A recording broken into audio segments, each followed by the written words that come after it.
சிற்றம்பலம் கைத்தல விரைகணி அப்பமுடவள் பொறி தப்பிய கரி முகன் அடிபேணி கற்றிடம் அடியவர் புத்தியில் உறைவார் கற்பகவன வினை கடிதேனும் மத்தமும் மதியமும் வைத்திடும் மாறன் மகன் மற்பொரு தீரள் போய மலையானை மத்தள வயிறனை உத்தமி புதல்வனை மட்டவில் மலர்கொடு படிவேனே முத்தமிழடைவினி முற்படுகிறிதல் முற்பட எழுதிய போனி முப்புறம் எய்தாட்சிவன் ஒரு ரதம் அச்சது கொடி செய்த அதிதீரா அத்து எரது கொடு சுப்பிரமணிபடும் அப்புணம் அதனிடை ஆகி அக்குறமகளுடன் அச்சிறு முருகனை அக்கணவனம் அருள் பெருமா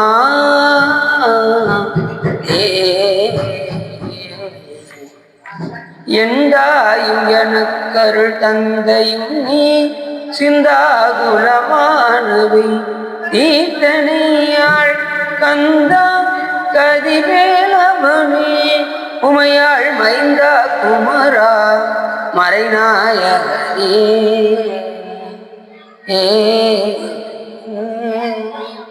ஒளியர்கோன் முப்பொழித்த புகழியர்கோன் கடல் போற்றி ஆளுவிசை கல்வதப்பில் அடைந்த வீரான் அடி போற்றி வாலி திருநாவலூர் வன்தொண்டர் மதம் போற்றி ஊழி வழி திருவாதாள் போற்றி.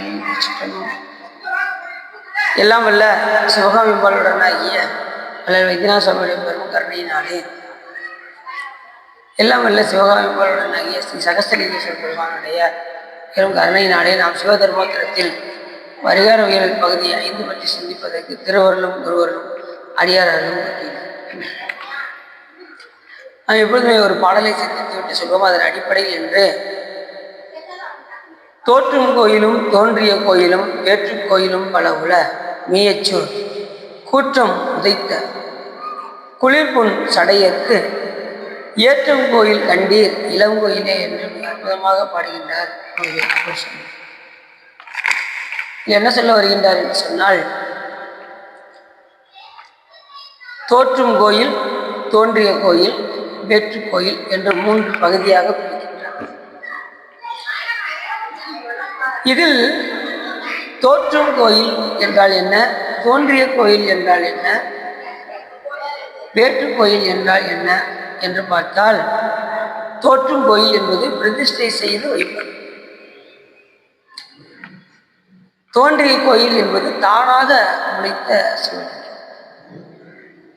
வேற்று கோயில் என்று சொன்னால் எங்கெங்கெல்லாம் சிவலிங்கங்கள் இருக்கின்றனவோ அங்கெல்லாம் பெருமான் அங்கே உறைந்து விளங்கி தோன்றுகின்றார்.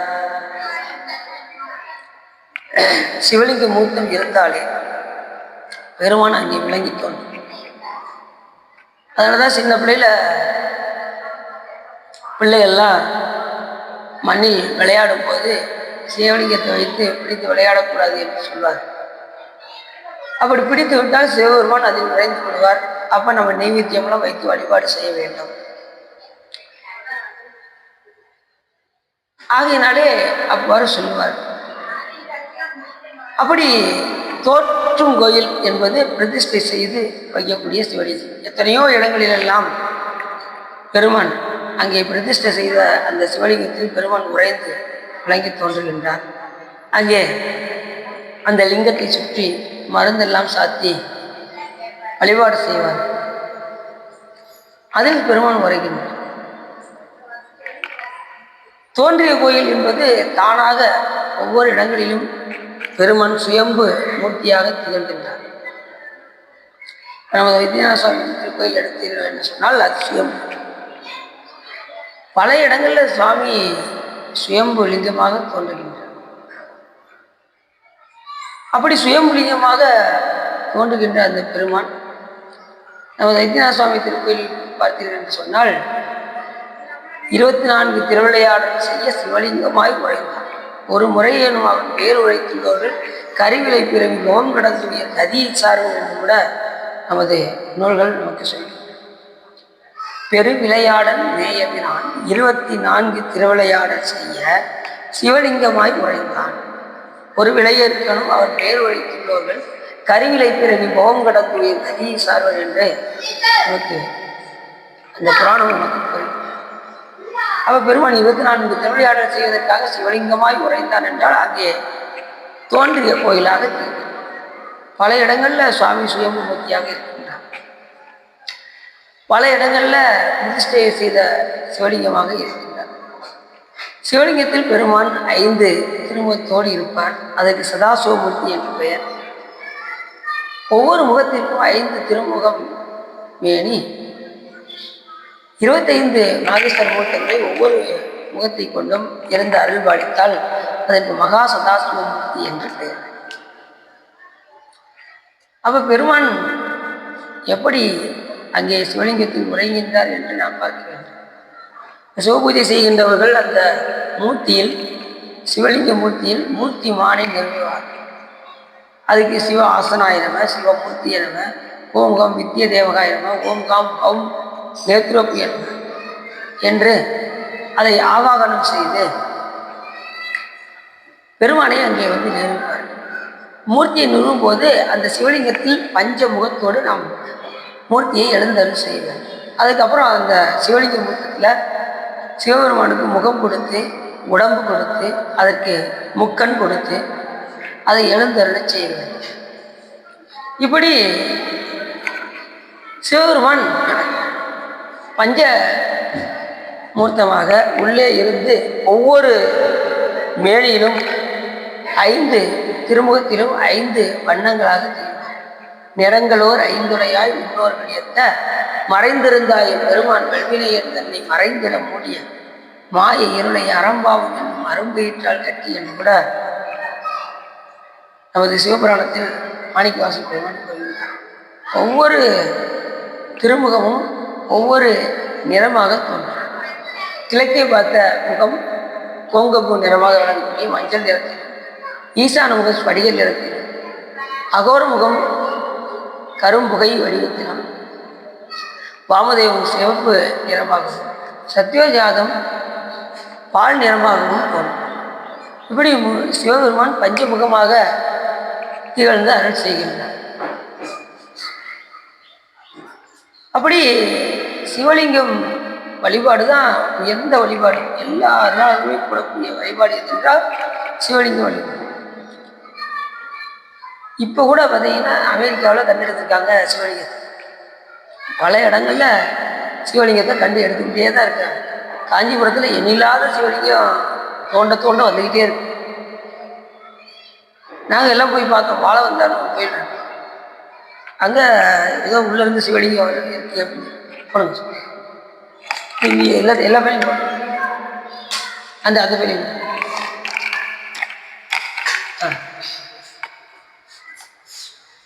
இப்படி சிவபூஜை சிவலிங்க வழிபாடு தான் சிறந்தது. எண்ணில் ஆகவும் எம்பிய இறைவர்காம் விரும்பும் உண்மையாவது சிலையே என்று உரைத்தருட அன்னலாதவை அரிச்சனை உரிய ஆதரித்து அழைத்தால் பெண்ணில் உள்ளவளோடும் பெருந்தவ குழந்தை என்று சொல்வதற்காங்க சிவபெருமானுக்கு ரொம்ப பிடித்தது என்று கேட்டால் சிவபூஜை. சிவலிங்கம் தான். இப்போ சிவபூஜை நீங்கள் போய் எடுத்தீர்கள் என்றால் எதை கொடுப்பார்கள் என்றால், நமக்கு பிடித்த எனக்கு ரொம்ப நடராஜர் பிடிக்குங்க, எனக்கு தட்சிணாமூர்த்தி பிடிக்கும்னு சொல்லி என்ன செய்ய முடியாது, வாங்க முடியாது. சிவலிங்கத்தை தான் கொடுப்பார். சிவலிங்க மூத்தத்திலிருந்து தான் சிவபெருமான் அருள் செய்யும். அவர் மற்ற மூத்தத்தில் அருள் செய்ய மாட்டாரான்னு இல்லை, எல்லா மூத்தத்தையும் அருள் செய்வார். சிவலிங்க மூத்தத்தில் 25 மாகேஸ்வர மூத்தங்களும் அதில் அடங்குகின்ற காரணத்தினால் 25 மாகேஸ்வர மூத்தத்தினுடைய அருளும் நமக்கு கிடைக்கும் என்ற காரணத்தினால் நமக்கு சிவலிங்கத்தை கொடுத்து பூஜை செய்ய சொல்வார். அப்படி பூஜை செய்யும் போது நாம் சிவலிங்கத்தை, அந்த திருமேனியை நாம் தியானத்திற்குரிய வடிவமும் சிவலிங்கம். மானுட ஆக்கை வடிவு சிவலிங்கம், மானுட ஆக்கை வடிவு சதாசிவம், மானுட ஆக்கை வடிவு சிதம்பரம் என்று கூட நமது திருமூலதேவனை என்ன சொல்லி, இந்த உடம்பு எந்த வடிவத்தில் தான் இருக்கான், சிவலிங்க வடிவத்தில் தான் இருக்கு. சிதம்பரம் எங்க இருக்குன்னா நம்ம உடம்புல இருக்கு. சிதம்பரம் அண்டத்தில் இருக்க எல்லாமே நம்ம அண்டத்துல இருக்கு. அப்படி சாமி இருந்து அருள் செய்யும். அப்போ தோற்றும் கோயிலும் தோன்றிய கோயிலும் பேற்று கோயிலும் பல உல என்று சொல்லும் போது, தோற்றும் கோயில் என்பது பிரதிஷ்டை செய்கின்ற சிவலிங்கம், தோன்றிய கோயில் என்பது தானாக முளைத்த சிவலிங்கம், வேற்று கோயில் என்பது பல இடங்களில் சிவபெருமான் பூமியிலிருந்து தோண்ட தோண்ட வந்து கொண்டே இருக்கின்றாரா. நாங்கள் அங்கே போனோம், முறவு பக்கத்தில் வாழந்தான் கோயிலுக்குள்ள போனோம். புதுசாக சிவலிங்கம் தோன்றுகின்றது என்று போய் பார்த்தோம். அது பார்த்தீங்கன்னா மேலே சிவலிங்கம், கீழே தோன்றாங்க போய்கிட்டே இருக்கு. அதன் வேறு போய்கிட்டே இருக்கு. ஒரு 10 அடி வரைக்கும் தோண்டினாங்க, உள்ளே போய்கிட்டே இருந்ததா, வேண்டாம் இனிமேல் தோண்ட வேண்டாம் அப்படின்னு சொல்லி அப்படியே பொடி அப்படியே சிவலிங்கம் பிரதிஷ்டை அப்படியே தூர் மாதிரி போய்கிட்டே இருக்கு கீழே. அதெல்லாம் உண்மையிலே ஆச்சரியம். அதெல்லாம் போய் பார்த்தோம். நல்ல பேர் வாய்ப்பு. சாமி மன்மதீஸ்வரர், அம்பாள் ரதிதேவி. அம்பாள் வந்து ரொம்ப சிறப்படைஞ்சதுனால வேற அம்பாள் சிலையை வடித்து இப்போ வைத்திருக்கின்றார். அப்பேற்பட்ட சிறப்படி.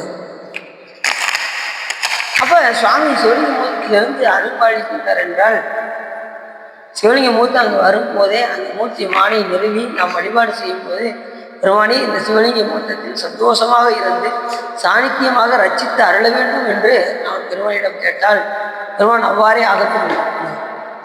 உடனே நாம் வாட்டி சிவபூஜை சிவபெருமான் அனுமதி கேட்டு கேட்டு கேட்டு கேட்டு கேட்டு நாம் சிவபூஜை செய்யணும். சிவபூஜைக்கு முடிஞ்சது இந்த உலகத்தில் எதுவும் இல்லை. நாம் நினைக்கக்கூடிய தியானத்துக்கு உரிய ஒரு வடிவம் எது என்று கேட்டால் சிவலிங்கம். அந்த சிவலிங்க குறி தான் நமக்கு தியானத்துக்கு உரியது. அந்த சிவலிங்க முதல்ல வழிபாடு செய்தவர் பிரம்மா விஷ்ணு. அது எந்த காலத்தில்? இப்போ தான் சிவராத்திரி காலத்தில், 3ஆம் காலத்தில் அவர்கள் வழிபாடு செய்கிறார். 3ஆம் காலம் ரொம்ப முக்கியமான காலம். இதை பற்றி படிச்சிட்டிங்கன்னா இந்த சாதபத்தியை பார்த்தீங்க.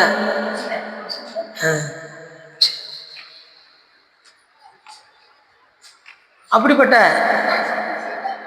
இந்த தோன்றும் கோயிலும் தோற்று கோயிலும் தோன்றிய கோயிலும் வேற்று கோயிலும் அளவுல மீயச்சோர் கூற்றம் வாய்ந்த குளிர்புன் சடையாருக்கு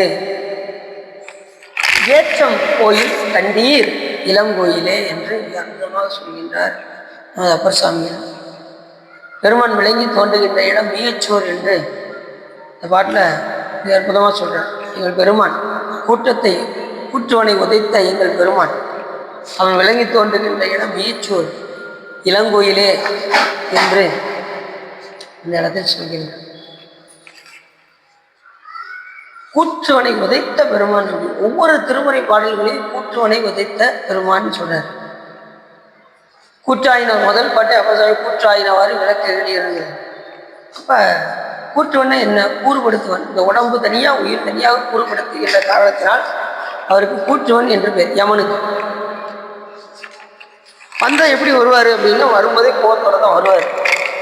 சும்மா சிரிச்சுட்டு தான் வரமாட்டார். வரும்போதே கோவத்தோட தான் வருவார். அடி வச்சு தான் கூட்டு போவார். அவர்கிட்ட நம்ம போகாமல் இருக்கணும்னா பஞ்சாட்சரத்தை சொல்லி கொண்டே இருந்தால் நம்ம பக்கத்தில் வரமாட்டார். அப்படியே மீறி வந்தாலும் நம்ம வணங்கிட்டு தான் போவார். யமதூதரும் அஞ்சு வரைக்கும் சொல்லால் நயமந்து ஓதவல்லாத்தவை நன்னினால் நியமம் தான் நினைவார்க்கு இனியான் வெற்றி நயனன் நாமும் நமச்சிவாயவே என்று சொல்வதற்காங்க. நமச்சிவாயத்தை சொல்கின்றவர்களை எவனும் எதுவும் செய்துவிட மாட்டான். இது சிவபெருமானுடைய கட்டளை. இது கந்தபுராணத்தில் அழகாக சொல்லியிருக்காரு. நீ அடியார்களை எதுவும் செய்யக்கூடாது என்று. யமனை எட்டி உதைச்சதுக்கப்புறம் அவர் இறந்து மறுபடியும் அவர் மனைவி மடிப்பிச்சு கேட்டதுக்கப்புறம் சிவபெருமான மன்னிப்பு கேட்கும்போது சுவாமி சொல்கிறார், அடியார்களை ஒன்றும் செய்து விடக்கூடாது அப்படின்னு சொல்லி சுவாமி சொல்கிறார். அதெல்லாம் அடியார்களை பார்த்து அவர் என்ன செய்வாரா, அந்த விபூதி ருத்ராஜத்தை பார்த்துமே கட்டு வணங்கி விட்டு செய்வார். அந்த இன்சொல்லை சொல்கின்ற பஞ்சாட்சரத்தை சொல்கின்ற இன்சொல்லை சொல்கின்ற அந்த அடியார்களை பார்த்தால் பயந்து அவர்களுக்கு வழிவிட்டு செல்வார். யாரு? நமது யமன். அதனால கூற்றுவன் பாய்ந்த குளிர்புன் சடையார். அவனை எட்டி உதைச்சாரா? அந்த இடத்துல பாய்ந்தான். அவனை எட்டி உதைத்தார். எதற்கு அவன் உதைத்தார்? அடியவருக்கு வந்து அந்த பாசக்கயிறை வீசிய காரணத்தினால். ஏனென்றால் யமன் வரும்போது நமக்கு காலச்சக்கரம் ஓடாது என்ற காரணத்தினால், இவர் அதை மீறி வந்த காரணத்தினால் யமதேவனை என்ன செஞ்சாரு? சிவபெருமான் எட்டி உதைத்தார். இது நடந்த இடம் எது அப்படின்னா உங்களுக்கு எல்லாருக்கும் தெரியும், காலசம்காரமூர்த்தி எங்க திருக்கடவுர் அபிராமி திருக்கோயில். திருக்கடவுர் போயிருக்கீங்களா? போனதில்லை. திருக்கடவுர் போனது இல்லையா? நீங்க போயிருக்கீங்களா சார்? திருக்கடவுர் போயிருக்கீங்களா? போனதில்லை. சரி, நீ போயிருக்கீங்களா? போனது. சரி, அடுத்த கூட்டிட்டு அது நடந்த இடம். அது பக்கத்துலேயே மயானம்னு இருக்கும், கடவுர் மயானம். அவரை எட்டி உதச்சதும் அவர் இறந்து போவாரா, அந்த மயானத்தில் போய் விடுவார். கும்பகோணத்தெல்லாம் தாண்டி நம்ம மயிலாடுதுறையை தாண்டி போவோம். நம்ம திருநள்ளாறு பக்கத்தில், திருநள்ளாறு மயிலாடுதுறை டு திருநள்ளாறு ஏன் சார்? திருநள்ளாறு கொஞ்சம் முன்னாடி, மயிலாடுதுறைக்கு அங்கிட்டு திருநள்ளாருக்கு முன்னாடி, காரைக்கால் பக்கத்தில். அப்படி கூற்றுவன் வாய்ந்த குளிர் தடையாது ஏற்றம் கோயில் கண்டீர் இளங்கோயிலே என்று அற்புதமாக சொல்கின்றார் நமது அமைச்சர். ஆகையினாலே எல்லா மூர்த்தங்களையும், சிவலிங்க மூர்த்தங்கள் எங்கெங்கு இருக்கின்றதோ இது பிரதிஷ்டை செய்யலையே அப்படின்னு நினைக்க. சிவலிங்க மூர்த்தங்களே அதை கண்டு நம்ம எல்லாவற்றுக்கும் மேலாக எதை பார்த்தாலும் நம்ம சிவமாக பார்க்கணும், சிவலிங்கமாக பார்க்கணும். மாடு ஆக்கையிலிருந்து இந்த உலகத்தில் எல்லா பொருட்களையும் சிவலிங்கமாக பார்க்கணும். சிவமாக பார்த்து பார்த்து பார்த்து பார்த்து எதை பார்த்தாலும் சிவமாக பார்க்குற நிலை வந்துச்சுன்னா யார்ட்டையும் நமக்கு பகை வராது. யார்ட்டையும் பகை வராதுல்ல. பகைமை வரணும்னு நினைச்சா கூட ஆகா உள்ள சிவபெருமான் நிலைக்கு தோன்று விட்டாருங்கிற எண்ணம் வந்து, அதனால் நம்ம செய்ய மாட்டோம், பகைமையை வளர்த்து கொள்ள மாட்டோம். அவரவருக்கு உள்ளபடி ஈசனர்களாலே அவரவரை கொண்டு ஏற்றுமானால் அவரவரை நல்லார் கொள்ளார் என்று நாடுவது நெஞ்சமே எல்லாம் சிவன் செயல் என்று சொல்வதற்காங்க. அவரவருக்கு உள்ளபடி சுவாமி அடையலாம், அவரவருக்கு உள்ளபடி பெருமான் இயக்கி கொண்டிருக்கின்றார். அதனால் யாரையும் போய் இவங்க நல்லவங்க கெட்டவங்க சொல்ல வேண்டிய அவசியம் நமக்கு. இதனை ஆக்குவதும் ஆக்கி அழிப்பதும் தானானால் நோக்குவதின் யான் பிறரை நொந்து அப்படின்னு கூட சொல்றாரு. அப்படி அருமையான பாட்டு. தோற்றும் கோயிலும் தோன்றிய கோயிலும் வேற்று கோயிலும் படம். எங்கெல்லாம் சுவாமி விலகி தோன்றினாரோ அந்தந்த இடங்களிலெல்லாம் போய் சென்று நாம் இறைவனை வழிபாடு செய்ய வேண்டும். காசிக்கெல்லாம் போயிட்டீங்கன்னு வச்சுக்கோங்க, எங்கே பார்த்தாலும் சிவலிங்கமாக தான் இருக்கும். எல்லா படித்துறையிலையும் 64 படித்துறையும் சிவலிங்கம். போட்டில் போய் ஒவ்வொரு இது சிவலிங்கமாக அப்படியே போய் சுற்றி பார்த்துக்கணும். போனோம்னா அப்படி சாமி அதுலேயும் காஞ்சிபுரத்து எக்கச்சக்கமான சிவலிங்கங்கள். ஆனால் என்ன, நம்ம தமிழ்நாட்டில் சாமியை தொட முடியாது. ஆதி சைவர்கள், ஆதி சிவாச்சாரியார்கள் தவிர வேற யாரும் சிவலிங்கம் தொட முடியாது பராத்தத்தில், வெளியில் கோயிலில் வந்து. ஆனால் நீங்கள் காசிக்கு வடநாட்டிலாம் போயிட்டீங்கன்னா சிவபெருமானை தொட்டு பூசிக்கலாம், அது ஒரு அனுமதி இருக்குது. ஆனால் நம்ம தமிழ்நாட்டுக்கு என்ன செய்ய முடியாது, சாமி. ஏன்னா சாமி எழுதி வச்சிருக்காரு, நூல்களில் எழுதி வச்சிருக்காரு. சரி, ஆதி சிவாச்சாரியரை தவிர வேற யாராவது அந்த சிவலிங்கத்தை பூச்சித்தால் அந்த ஆதி சிவாச்சாரியாரை தான் அந்த குற்றத்தை நீக்க முடியும், வேற யாராலையும் நீக்க முடியும். அப்படி அதுக்காகவே சிலவர் என்ன பண்ணுவாங்க அப்படின்னா, வடநாட்டுக்கு போய் சிவபெருமான் நல்லா தொட்டு எல்லா விஷய பொருளும் வாங்கிட்டு போய் காசிக்கு அடி. சிலவர் பார்த்தீங்கன்னா டீ குடிக்கிற மாதிரி போயிட்டு வராங்க காசிக்கு. ஃப்ளைட் ஏறுறாங்க, டக்குன்னு அங்கே போய் இறங்குறாங்க, காலையில் இருந்து மதியம் போய் இறங்கிறாங்க. போய் சாயங்காலம் அந்த சப்தர பூஜையில் பார்த்து நைட்டு ஒரு 10 மணிக்கு ஃப்ளைட்டை பிடிச்சி நைட்டு 2 மணிக்கெலாம் வீட்டுக்கு வந்துடுறாங்க. விட்டு இருக்கிறவங்க செய்வாங்க, வேற செய்ய முடியும். நாம் ட்ரெயினை பிடிச்சி ஒரு 3 நாள் போய் அது சேர்ந்து அதுலேயும் பார்த்தீங்கன்னா அன்றைக்கெலாம் ரொம்ப என்ன 3 நாளாக போனோம் ட்ரெயின். இல்லை கிடையாது, மற்ற ட்ரெயின்னா 1.5 நாள் 2 நாளில் போயிடும். அன்றைக்கி ரொம்ப கூட ஆகும். ஆமாம், இப்போ நீங்கள் மற்ற ட்ரெயின்னா 1.5 நாளில் போயிடும், கூடனா 2 நாள் தான். சாதா ட்ரெயின் தான், எக்ஸ்பிரஸ் தான். இது வந்து ப்ரைவேட் ட்ரெயின்னால எல்லா ட்ரெயினுக்கும் வழிவிட்டு ஓரத்தில் நின்று போகிறதுனால ரொம்ப லேட் ஆயிடுச்சு. சரி, ரைட். ஆகையினாலே எல்லாருமே சிவலிங்கத்தை பார்த்து சிவலிங்கத்தை வைத்து சிவபூஜை செய்ய வேண்டும் என்கின்ற விருப்பம் எல்லாருக்கும். சிவபூஜை செய்து ஆக வேண்டும் என்கின்ற உழைப்போடு இருந்தால் பெருமான் நமக்கு என்ன செஞ்சாலும் சிவபூஜை எளிமையாகும். அந்த அளவுக்கு நாம் சாமிகளை ஒன்றினால் வழிபாடு செய்தால் சிவலிங்கத்தை வைத்து பூசிக்கக்கூடிய வாய்ப்பை பெருமான் நமக்கு தந்தார். அப்பேற்பட்ட கருணைமா கடல் அதுதான் இந்த பாட்டில் சொல்றாரு. அதனால எங்கெங்கெல்லாம் சிவலிங்கங்கள் இருக்கின்றதோ அங்கெல்லாம் போய் பெருமானை சென்று சென்று வழிபாடு. அதில் சில பேர் பார்த்தீங்கன்னா பாடல் பெற்ற கோயிலுக்கு தான் சொல்லுவாங்க. அன்னைக்கு இதுக்கு முன்னாடி ஒரு இதில் போகும்போது பாடல் பெற்ற கோயில் மட்டும்தான் போகிறது, அதுக்கு மேலே வேறு எதையும் காமிக்காதீங்க சுவாமி அப்படின்னு. ஏன் அப்படி சொல்கிறீங்க? இல்லை பாடல் பெற்ற கோயில் தானே முக்கியம், அப்போ மற்ற கோயிலில் முக்கியம் கிடையாதா? அங்கே சிவபெருமான் விளங்கி தோன்றலையா, அப்போ அதெல்லாம் வழிபாடு பண்ணக்கூடாது அப்படின்னு. இல்லை இல்லை இருந்தாலும் அப்படின்னாங்களா, இந்த இருந்தாலுமே வேண்டாம், எல்லா இடத்துலையும் சுவாமி விளங்கி தோன்றாங்க. மற்ற இடத்துல பாடல் கிடைக்கப்படாத தலம் என்றும், மற்றது கிடைச்ச இடத்துல பாடிக்கிறோம், கிடைக்காத இடத்துல அந்த ஊருக்கு வேறு ஏதாவது பஞ்சாட்சர பதியத்தை பாடிக்கிற வேண்டியதான், அவ்வளோ. பாடல் கிடைக்கப்படாத தலத்துல பஞ்சாட்சர பதியம் இல்லை, அந்த ஊரில் என்ன பெருமான் நாமும் தாங்கி விளங்கிட்டாரோ அந்த திருக்கோயிலில் என்ன பாட்டு. வைத்தியநாசாமி கோயிலில் பாடல் கிடைக்கப்படாதுலாம் ஒன்று புள்ளியர் கோயில் பதிவு பாடிடுறாங்க. விஸ்வநாதன்னா காசி திருக்கோயில் பதியத்தை பாடிட வேண்டியது. ராமேஸ்வரம் போனால் ராமநாதசாமி பதியத்தை எடுத்து பாடிட வேண்டியது. இப்போ ராமநாதசாமி பருவத்தி நம்பல் நம்ம அச்சகுளத்தில் இருக்காங்க, அங்கே போய் எந்த பதியத்தை ராமேஸ்வரம் பாடிடுறாங்க. அதுதானே இப்படி பெருமான் ஒவ்வொரு இடத்துலையும் விலகி தோன்றுகின்றார். அதனால இந்த பாடலை நீ என்ன செய்ய போய் அதை படித்து பாருங்க, பாடிப்பாரு. ஐந்தாம் திருமணம் முயற்சி திருக்குறுந்தொகை வாங்க சார். இப்போ நம்ம சிவதர்மத்திற்குள்ள போயிடும். மணக்கோணனுடைய பொல்லாதவர்கள் இம்மையில் சரீரத்தை போற்றி பொல்லாதவர்கள் அன்னத்தை புசித்ததனால் மறுமையில் நரகத்தில் விழுந்து அழுங்கும் முறைகளை நூல்களில் பலகால் சொல்லினும் அதனை கேளாங்க. இதை பலகால் சொன்னாலும் யாரும் என்ன செய்ய மாட்டேங்கிறாங்க, இந்த காதலை வாங்கிட்டு இந்த காதலை வைத்தே இருக்காங்க.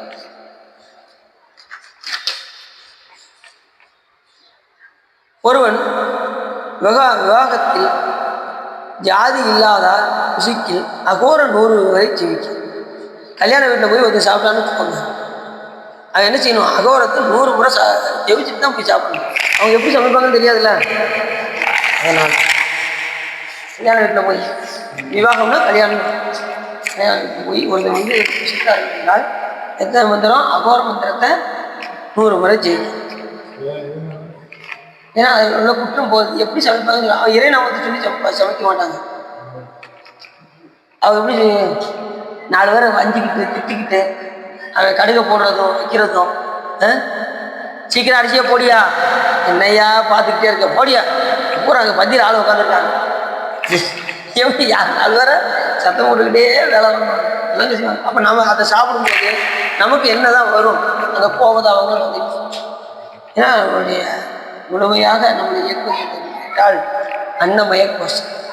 அதனால் என்ன எண்ணத்தோடு சமைக்கின்றோமோ அந்த இது நமக்கு வந்துடும் அப்படியும். அதனால தான் அடியார் வீட்டில் மட்டுமே உண்ண வேண்டும் என்று நமது அருளாளர்கள் சொல்லியிருக்காங்க. அடியார் வீட்டில் மட்டும்தான் போய் சாப்பிடணும். ஏன்னா அவங்க சமைக்கும் போது எப்படி வைப்பாங்க, சிவாய நம்ம அப்படின்னு கற்று வைப்பாங்க. அரிசியை போடும்போதாவது சிவாய நம்மன்னு சொல்லுவாங்க இல்லையா, எடுக்கும் போதாவது சிவாய நம்ம சொல்லுவாங்க, இல்லை வடிக்கும் போதாவது சிவாய நம்ம சொல்லுவாங்க. சொல்றாங்க நல்லது, எதில் நான் ஐயாவையாவது சமைப்பாங்க அப்படிங்கிற சந்தோஷம் அப்படியாவது இருக்கிறாங்க சரியா. அப்ப இறை நாமத்தை சொல்லிக்கொண்டு அவர்கள் செய்யும் போது அதை நாம் வாங்கி உண்ணும் போது நமக்கும் அந்த எண்ணங்கள் பிரதிபலிக்கும். அப்படி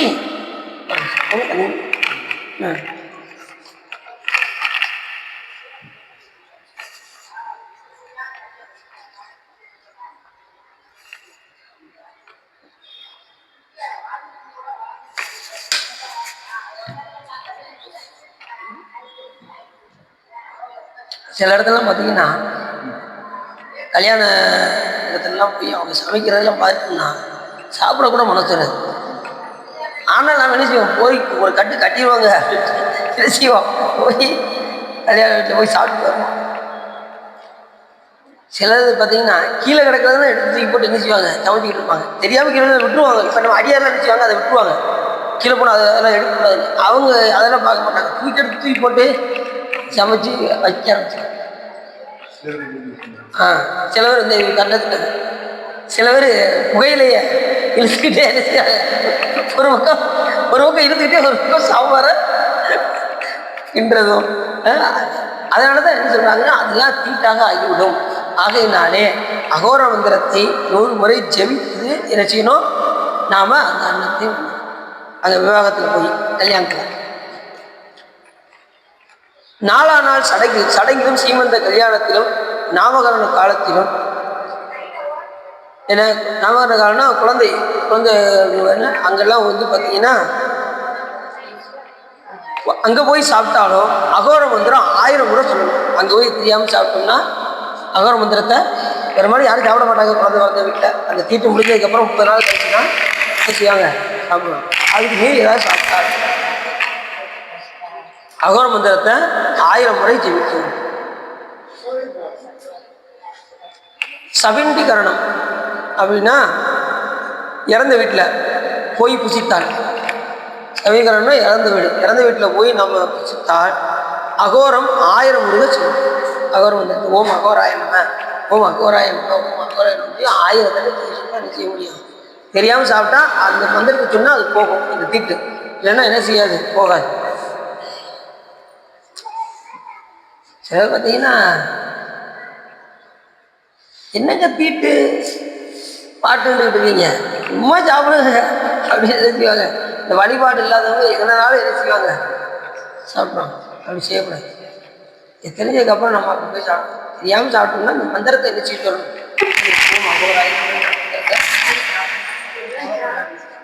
தெரிஞ்சு அவங்களோட சொல்லிட்டு போகிறாங்க. 2 நாள் சொல்லுவாங்க, 3 நாள் சொல்லுவாங்க. யாரும் பெரும்பாலும் வீட்டு வீட்டில் சாப்பிட மாட்டாங்க. இறந்த வீட்டில், குழந்தை பிறந்த வீட்டில் எல்லாம் 30 கழிஞ்சு சில பேருக்கு சேரவும் செய்யாது. ஆமாம் ஆமாம், அது சொந்த வீட்டில் பார்க்க முடியாது, வெளியில் வந்து பார்த்து தான் முடியாது. இல்லைன்னா இந்த உலகத்தில் ஏதாவது சொல்லுவாங்க, நம்ம சொல்லிடணும், ஏன் எனக்கு சேராதுன்னு சொல்லிட்டு போயிடணும். இந்த இடத்துல அதை பொய்மையும் வாய்மை இடத்துல குறைத்து இந்த நன்மையும் பயக்கு வழின்னு வள்ளுவர் சொல்லியிருக்காங்க. இந்த இடத்துல இப்போ தாங்க சாப்பிட்டேன்னு, இப்போ உங்களுக்கு தெரியாதா, இப்போ தாங்க சாப்பிட்டு இந்த இடத்துல போய் சொல்லி தான் வேற வழி. ஏன்னா நம்ம தப்பிக்கணுமே, வேற வழி இல்லை. அது இது இப்போ நான் ஒரு சாப்பிட்றது நான் பார்க்கவே இல்லையே, இப்போ தாங்க உண்மையில சாப்பாடு அருமைங்க அப்படின்னு அதுக்கப்புறம் பேச மாட்டாங்க. அப்படி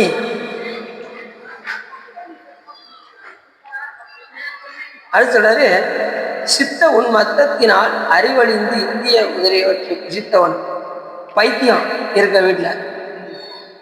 உண்மத்தன்னா பைத்தியம்னு அர்த்தம்.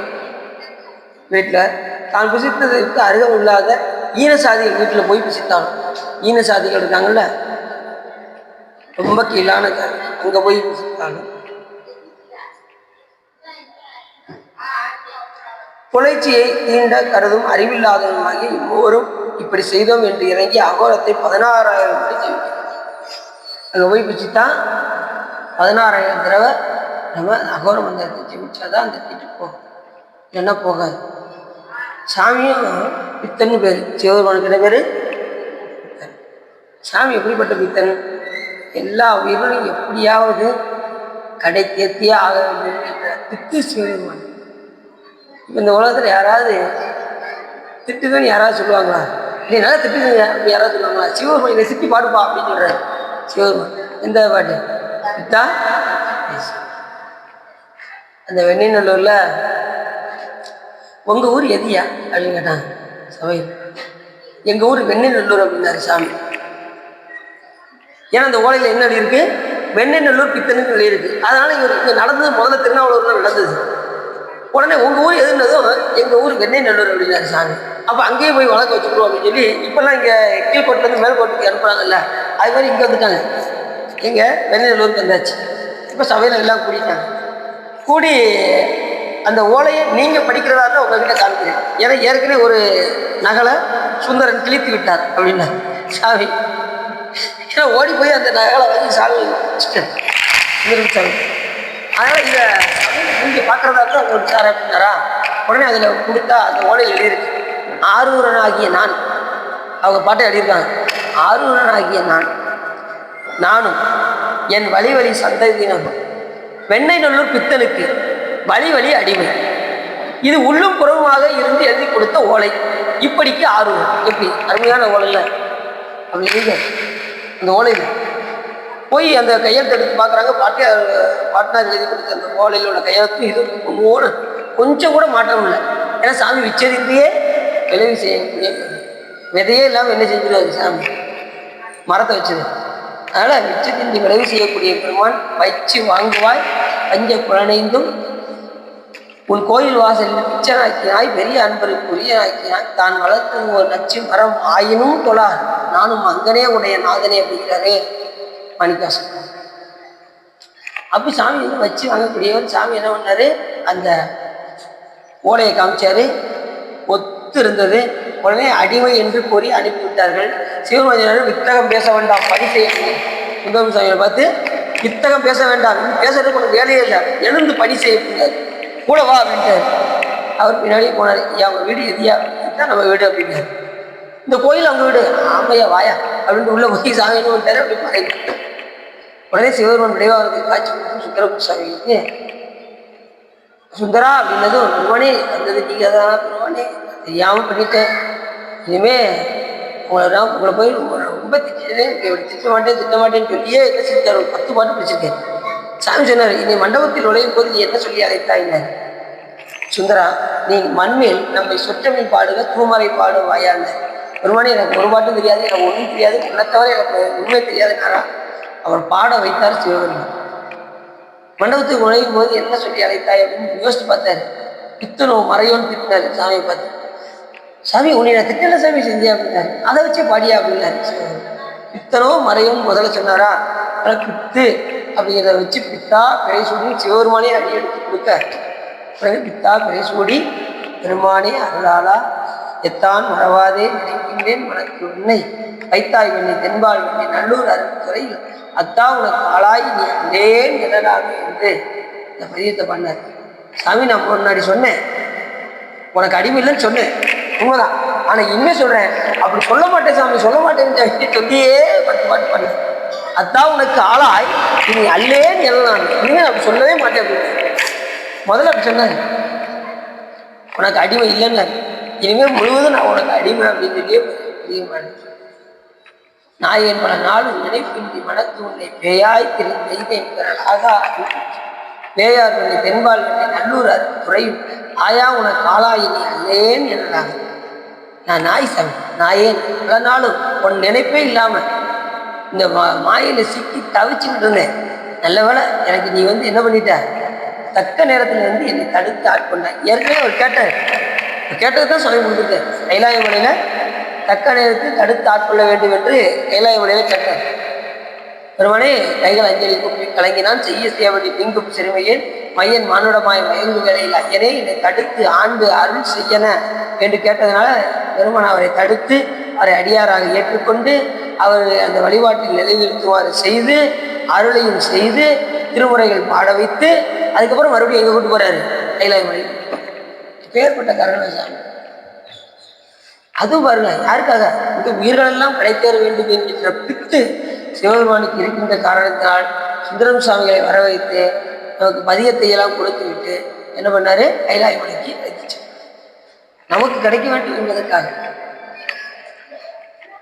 இல்லைன்னு வச்சுக்கோங்க, நம்ம என்ன செய்ய முடியாது, இல்லை வாழ்ந்தாலும் பாடிட்டு முடியாது. நமக்காக இந்த பதியத்தை பாடுறதுக்காகவே வராது சுந்தரம் சுவாமி. அப்பேற்பட்ட கருணை சிவபெருமான். சரி, ரெண்டாவது சுந்தரம் சுவாமிக்கும் ரொம்ப கருணை. அவர் வந்து இங்கே பதியம் பாடி அவர் சலிக்காமல் வந்து இந்த பூலோகத்தில் வந்து மண்ணில் பிறந்து மாதொரு பாகனாருக்கு வழி அடிமை செய்யும் வேதியர் குலத்தில் தோன்றி மேம்படு சடையனாருக்கு கற்பினுடைய வாழ்க்கை இசைஞானியார் பால் தீது அகன்று உலகம் உய்ய திரு அவதாரம் செய்தார் சுந்தரம் சுவாமி. தீது அகன்று உலகம் உய்வதற்காக சுந்தரம் சுவாமி அவதாரம் செய்தார். ஏன் அந்த திருத்தொண்ட தொகை பாடி இன்றைய எல்லா உயிர்களும் கிடைத்திருக்கின்ற காரணத்தினால் அது உய்வு அப்படின்னார். இந்த உலகமெல்லாம் உய்வு பெறுவதற்காக சுந்தரம் சுவாமிகள் வந்து அவதாரம் செய்தார்.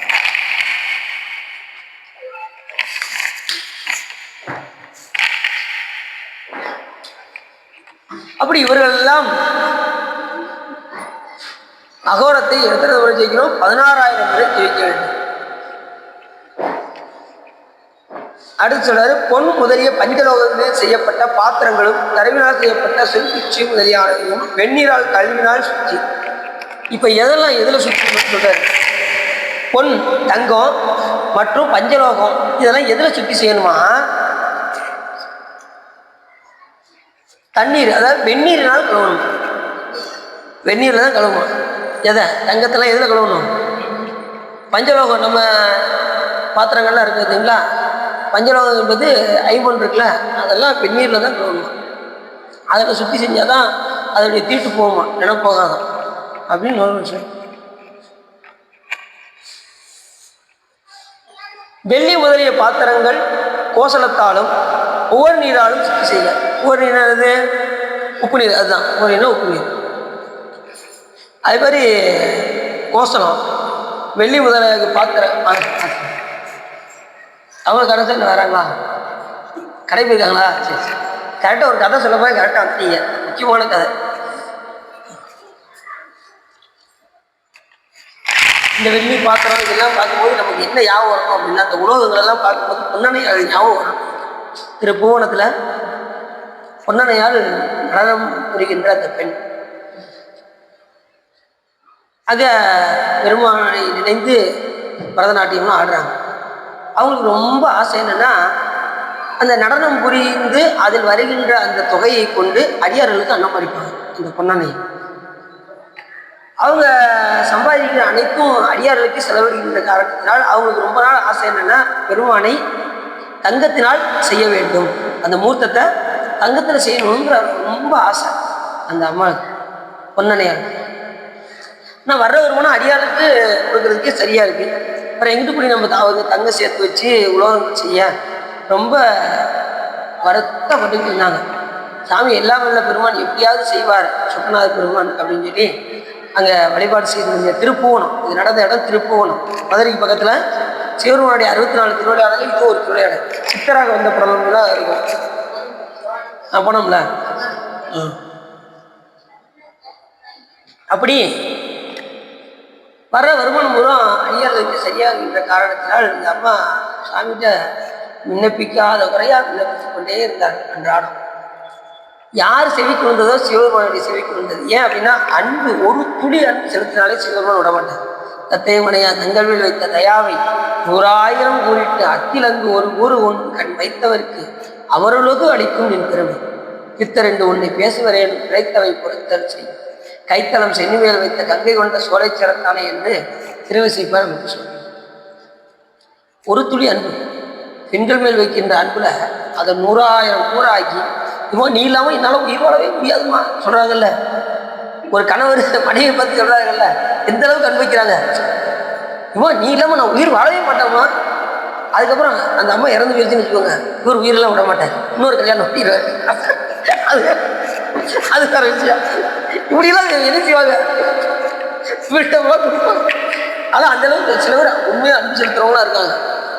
அந்த காலத்துல என்ன செய்வாங்கன்னா, கணவனார் இறந்து அடுத்த வருஷமே மனைவி என்ன செஞ்சுருவாங்க, உடன்கட்டை ஏறுவாங்க. இப்போ நம்ம ஏற்கனவே இதெல்லாம் பார்த்தோமே, உடன்கட்டை ஏறினதுக்கப்புறம் மனைவி உடன்கட்டை ஏற உயிர் வாழன்னு ஆசை இருந்துச்சுன்னா அவங்க மந்திரம் சொல்லணும்னு சொல்லி சொன்னேன்ல, அவங்க அகோர மந்திரம் ஜெயிக்கணும்னு சொல்லி எத்தனையோ 1000 முறை நம்ம சொன்னா தான் அந்த இது போகும். அது வரைக்கும் உயிர் வாழ்ந்துக்கலாம்.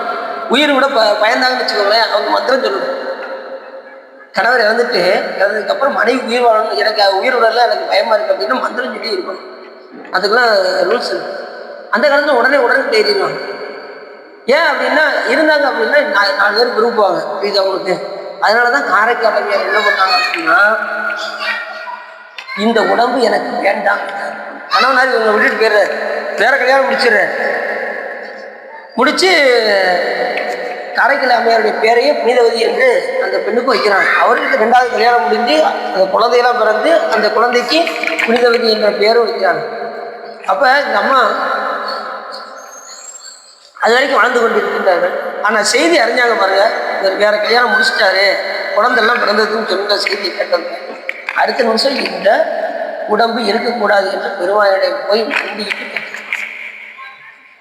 எனக்கு பேய் கன வடிவம் வேண்டும் என்று கேட்டார். பேய் வடிவம் கிடையாது, பேய் கன வடிவம். சிவபெருமான் பக்கத்திலே இருப்பாங்க. இந்த பேய்கணங்கள் வந்து என்னன்னா சாமி விட்டு பிரியாமல் இருப்பாங்க. ஊழி காலத்தில் எல்லா உயிரையும் ஒடுக்கும்போது இந்த பேய்கணம் மட்டும் சாமி கூட இருக்கும். அதனால அந்த வடிவத்தை கேட்டுக்காரர்கள் கரைக்கிறாங்க. அப்பேற்பட்ட தனி சிறப்புடையது இந்த பேய்கணம். அதாவது அரைக்காய் ஏன் அப்படின்னா இருந்தோம் அப்படின்னா 4 பேர் பார்ப்பாங்க, ஆசைப்படுவாங்க. அதனால் என்ன ஆகும், பிறவி உண்டாகும். அப்புறம் அவங்களுக்கெல்லாம் போய் மனைவி இருக்க வேண்டிய சூழ்நிலை வரும். இதெல்லாம் ஒவ்வொன்றுக்கும் பிறவி வந்துக்கிட்டே இருக்கும். பார்த்தாலே பிறவி வருதுன்னு சொல்கிறாங்க. யோசிச்சு பாருங்க, பார்த்தாலே பிறவி வரும். அதுக்கு மந்திரம் சொல்லணும்.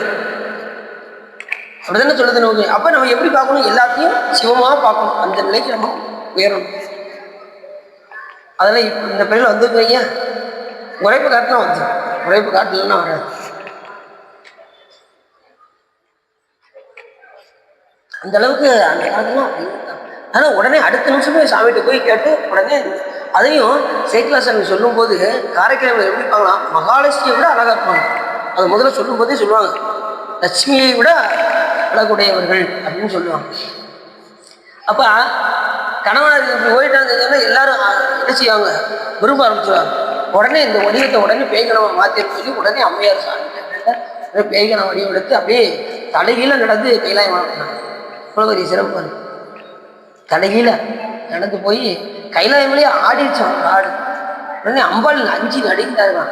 வந்திருப்பது யார் என்று சிவபெருமான் கேட்க, தேவி நம்மை பேணும் அம்மை காணும் அப்படின்னாராம் சிவபெருமான். நம்மை பேணும் அம்மையே அப்படின்னாராம் சிவபெருமான். உடனே ஆதிகேயன் சொன்னாரா, அப்பா அப்படின்னாராம். எப்படி இருக்கும் அந்த இடத்துல பாருங்க. அப்பா அப்படின்னாலும் அம்மையே உங்களுக்கு என்ன வேண்டும் என்று சிவபெருமான் கேட்க, இரவாத இன்ப அன்பு வேண்டி பின் வெகின்றார். ஒருவனே இரவாத இன்ப அன்பு வேண்டும் அப்படின்னாங்க. அப்படியா, வேற ஏதாவது வேணுமா அப்படின்னு சாமி கேட்டார். பிறவாமை வேண்டும் அப்படின்னாங்க. அப்படியா, ரொம்ப சந்தோஷம். வேற ஏதாவது வேணுமா, மீண்டும் பிறப்பு உண்டேல் உன்னை என்றும் மறவாமை வேண்டும். அப்படியா, இன்னும் வேண்டுதான் மகிழ்ந்து பாடி. வேற ஏதாவது வேணுமா, சாமி கேட்டுகிட்டே இருப்பாரு. நீங்க என்னைக்கு ஸ்டாப் பண்றீங்களோ அது வரைக்கும் சிவபெருமான் கேட்டுக்கிட்டே இருப்பாரு. இன்னும் வேண்டுதான் மகிழ்ந்து பாடி அறவாடி ஆடும்போது உன் அடியின் கீழ் இருக்க என்றார் அப்படின்னு சாப்பிட்டாங்க. போதும் அப்படின்ட்டாங்க. இப்பயும் நீங்க போனீங்கன்னா, திருவாரூருக்கு போனீங்கன்னா சாமி தொடர்ந்து மாட அம்மையார் பாடிக்கொண்டே இருக்கும். உள்ள அந்த சத்தம் கேட்டுகிட்டே இருக்கும். சாமிக்கு மேலே காலத்துக்காக பார்த்தீங்கன்னா திருவாரங்கத்துல ரத்தன சபை இப்போ அற்புதமாக இருக்கும். ரத்தன சபை யார் போயிருக்கா, ஒருத்தரும் போனதில்லை. இப்போ போயிட்டு திருவாரூர் போயிட்டுருந்தீங்களா, முன்னாடி அந்த கடையில் போனதெல்லாம் பார்த்தீங்கன்னா எல்லாமே அந்த பக்கத்துல தான் இருக்கும். திருத்தணி பக்கத்துல தான் இருக்கும். நான் சென்னை போகும்போது எல்லாம் போயிட்டு வந்தோம். எல்லாரும் திரு ஆலங்காடு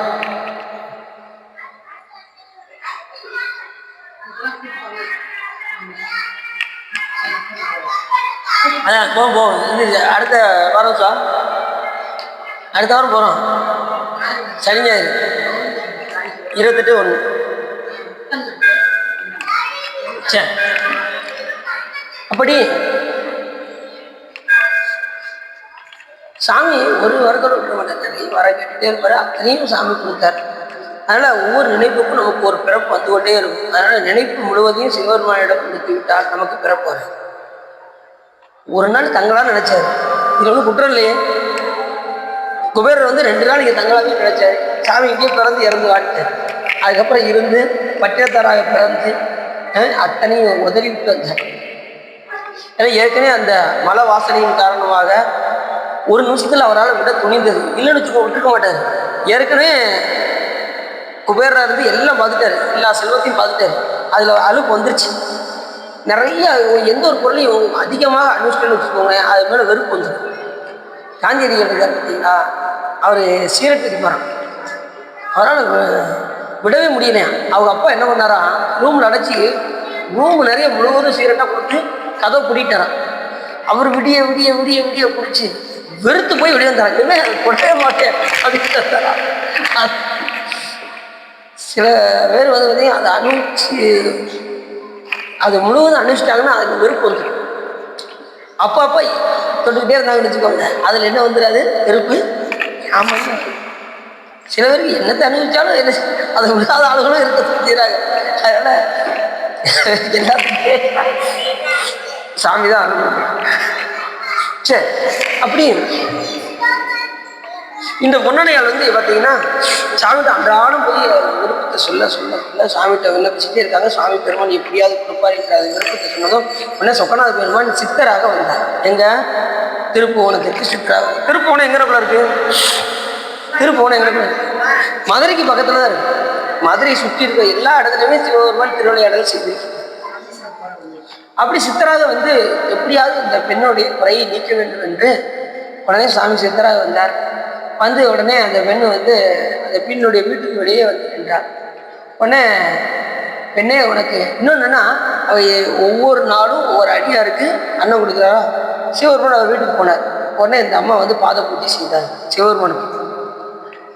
அது சாமியை தொட்டு அந்த திருக்கரத்தினால் அவர் ரொம்ப சுத்தமாயிட்டார் பெண் வந்து. உடனே பெண்ணே உனக்கு ஏதோ மன கவலை தெரிகின்றது அப்படின்னாரு சாமி. ஆமா சாமி, எனக்கு ரொம்ப கவலை தான். பெருமானை எப்படியாவது தங்கத்தில் அலங்கரிக்கணும்னு நினைக்கிறேன், தங்கத்தால் செய்யணும்னு நினைக்கிறேன். என்னுடைய வருமானம் பத்தாத காரணத்தினால அடியார்களுக்கு அன்னம் பாலிக்கிறது எனக்கு சரியா இருக்கு. வருகின்ற வருமானம் அடியார்களுக்கு கொடுக்க சரியா இருக்கு. எனக்கு திருமணி செய்யறதுக்கு எனக்கு இல்லை. ரொம்ப வருத்தப்படுறாங்க. உடனே சிவபெருமான் என்ன பண்ணாரு, அம்மா உன் வீட்டில் உள்ள எல்லா பாத்திரத்தையும் உண்டா? இந்த அம்மாவுக்கு சட்டி பொட்டி எல்லாத்தையும் தூக்கி கொண்டு வந்து சாமி முன்னாடி ஒன்று வச்சுட்டாங்க. வீட்டில் என்னென்ன இருக்கோ நல்ல பாருமா, இன்னும் ஏதாவது பாத்திரம் எடுத்துவா அப்படின்னாராம் சிவபெருமான் வந்து. உடனே அவங்க வாங்க, உடனே எல்லாத்தையும் எடுத்து வந்து அந்த அம்மா வச்சுட்டாங்க. ஏற்கனவே சித்தரா வந்திருக்காரு சாமி. ரசவாதம் செஞ்சாராம் சிவபெருமான். எல்லாத்துலேயும் திருநீரை போட்டாராம். அந்த பாத்திரங்களை முழுவதையும் திருநீர் போட்டு, இப்போ இதை நைட்டு என்ன பண்ணு, அத்தனையும் உருக்கு சட்டியில் வச்சு உருக்கு, உனக்கு காலையில் தங்கமாக வந்துடும் அப்படின்ட்டு சாமி போயிட்டார். இந்த அம்மா தண்ணி கிடைக்க போகுதுன்னு உடனே பத்திரத்தை பூரா எல்லாம் உருக்குனாங்க, ரசவாதம் செஞ்சாங்க. அத்தனையும் காலையில் பார்த்தா தங்கமாகிடுச்சு, கட்டி கட்டியாக தங்கமாகிடுச்சு. அப்படி ஆகுமா? சிவபெருமான் நினைச்சா, நாம நினைச்சா ஆகும். சிவபெருமான் நினைச்சா மண்ணும் பொண்ணாகும். ஏன்னா இந்த உலகத்துல எல்லா பொருளும் யாருடையது? சிவபெருமான் உரியது. இந்த உலகத்துல பொருள் யாருடைய பொருள்? சிவபெருமான். அப்ப அவர் மாத்த மாட்டாரா? மண். இப்போ பொண்ணெல்லாம் எதுல இருந்து வருது? மண்ணுல இருந்து தான் வருது. அப்போ மண்ணு பொண்ணு ஆக்குவாரா ஆக்க மாட்டாரா? ஏன்னா அவர் விச்சதின்றியே விளைவு செய்யக்கூடிய அவருக்கு பொண்ணு ஒன்று தான், மண்ணு ஒன்று தான், எல்லாம் ஒன்று தான். அவருக்கு எல்லாமே ஒரு சேர பார்க்கக்கூடிய சாமி. நமக்கு தான் பொண்ணை பார்த்தா ஆடு வாயத்திறக்கும், மண்ணை பார்த்தா குட்டின்றோம். மண்ணை பார்த்தா பிடிக்கும், பொண்ணை பார்த்தா ஆடு வாயத்திறக்கும். சாமிக்கு அதெல்லாம் கிடையாது. அப்படி இந்த அம்மா இரவு முழுவதும் அந்த பாத்திரத்தை உருக்கிட்டான். உருக்கி காலையில் பார்த்தா அத்தனையும் தங்கமாக இருக்கு. உடனே சிவபெருமானுடைய அந்த சிலையை வடிக்கார். அந்த சிலையை வடிச்சதும் இந்த அம்மாவுக்கு பொறுக்க முடியலையாம். ஓ, பெருமான் இப்படி அழகா இருக்காரே அப்படின்னு இப்படி கண்ணத்தை பிடிச்சி இப்படி தோணாங்களாம். இது அந்த சிலையை பார்த்து இப்ப நீ அந்த சிலையை போய் பார்த்தா கண்ணத்துல போட்டு புளி இருக்கும் சாமிக்கு. அந்த அம்மா பிடிச்ச மாதிரியும் பிடிச்சி அந்த இடத்துல புளி மாதிரி இருக்கும் லேசா. அந்த அம்மா அப்படி சொக்க வச்சாரா சொக்கனாது மதுரையில். அது ஒரு திருவிளையாடல். அப்போ எப்படி ஒவ்வொரு அடியாருக்கு தகுந்த மாதிரி சுவாமி வராது பாருங்க. அங்கே சுந்தரம் சாமி ஆட்கொள்றதுக்கு அப்படி வர்றாரு, அந்த குளத்தில் வர்றாரு. இங்கே சித்தரா வர்றாரு. அதான் ஒவ்வொரு உயிர் பக்குவத்துக்கு தகுந்தவாறு சிவபெருமான் வந்து அருள் செய்ய வருவார். இப்போ நம்ம உயிர் எந்த பக்குவத்தில் இருக்கோ அதுக்கு தகுந்த மாதிரி நம்மகிட்ட ஒரு எந்த வடிவத்தினாலும் வரலாம், யார் வடிவத்தினாலும் வரலாம். உங்கள் பக்கத்து வீட்டுக்காரராக கூட சிவபெருமான் வரலாம். நீ அவரை பார்த்து என்ன செய்யக்கூடாது, கோவம். அதனால எல்லா உயிருக்கும் நம்ம அன்பு செலுத்தணும்னு நம்ம அருளாளர்கள் சொல்கிறாங்க. எல்லா உயிருக்கும் அன்பு செலுத்திட்டோம்னா எல்லா உயிருக்குள்ளும் யார் இருக்கா? சிவபெருமான் நீக்க மர நிறைந்திருக்கின்றார். அதனால எந்த உயிர்த்தையும் பகைமை வரக்கூடாது. நீங்கள் ஏதாவது ஒரு உயிர்த்து பகைமை வைத்துக் கொண்டால் அந்த பகைமையை நீக்குவதற்கு ஒரு பிறவி கட்டாயமாக எடுக்க வேண்டும். ஆகினாலே உங்களுக்கு பிடிக்கலையா ஒதுங்கிக்கோ, தப்பு கிடையாது. ஆனால் அவங்கள பற்றி குறைப்படக்கூடாது. ஒருத்தவங்க இப்போ குறை சொல்கிறதா இருந்தால் அவங்களுக்கு முன்னாடியே நீங்கள் செய்கிறது சரியில்லைங்க, நீங்கள் இப்படிலாம் பண்ணுறீங்க, இப்படிலாம் பண்ணாதீங்க அப்படின்னு சொல்லிட்டா பிரச்சனை இல்லை. அவங்க இல்லாத நேரம் அவனை பற்றி உனக்கு தெரியாது எவ்வாறு அப்படின்னு ஆரம்பித்து அவங்க இல்லாத பொருளாததெல்லாம் அவங்கள பற்றி என்ன செய்யக்கூடாது, பேசக்கூடாது. அவங்க இருக்கும்போது பேசிட்டா பிரச்சனை இல்லை, இல்லாத போது என்ன செய்யக்கூடாது, அது குற்றம். அப்புறம் அகோர மந்திரத்தை நீங்கள் 100,000 தடவை ஜெயிக்கணும். இது அவங்களுக்கு 100,000 தடவை ஜெயிக்கிறது தான். அப்படி சொல்லிட்டு கூட நான் அது ஒரு திட்டம் தான் எனக்கு ரொம்ப நாள் ஆசையாக இருக்குது அப்படி சொல்லி என்ன செஞ்சுறாங்க, ஆசையாங்க. எனக்கு பக்கத்து வீட்டுக்காரங்கள எனக்கு பயங்கர கோபமாக தான் இருக்குது. இதுக்கு ரூல்ஸ் என்ன சொல்லுங்க, 16,000 தடவையா சொல்லிட்டு நான் அவனை ஒரு வழி பண்ணிடுவேன் அப்படின்னு சொல்லி ஆயிடுச்சு. அதுதான் சொல்றேன். ரெண்டாவது அது வந்து சொல்லவும் உங்களுக்கு ஏகப்பட்ட வேலை வந்துடும், நீ எங்கிட்ட இப்படி சொல்ல. அதுதான் குற்றம் புரியாமல் இருக்கணுங்கிறது தான் நமக்கு நூல்கள்லாம் சொல்லுது. புரியுதா உங்களுக்கு? அப்போ நூல் எல்லாம் கரெக்டாக தான் சொல்லிடுது. அதனால் சாமி தெரியல இரும்பை பொண்ணாக்குவார், வெள்ளியாக்குவார், வெள்ளியை தங்கமாக்குவார், எல்லாமே செய்வார். அப்போ வெள்ளி முதலிய பாத்திரங்களை கோசலத்தாலும் ஓர் நீராலும் சுத்தி செய்யணுமா? புரிஞ்சிச்சா? சங்கு முத்துச்சிப்பி இவை அறிந்து அடைந்தால் முதல் சுத்தி நித்திய சுத்தி மிக காந்தவற்றால் அவைகளை அச்சிட்டால் கோமயத்தாலும், அதாவது சங்கு முத்துச்சிப்பி எல்லாம் கோமயத்தாலும் தண்ணீராலும் வெந்நீராலும் புற்று மண்ணாலும் சுத்தி செய்யணும்.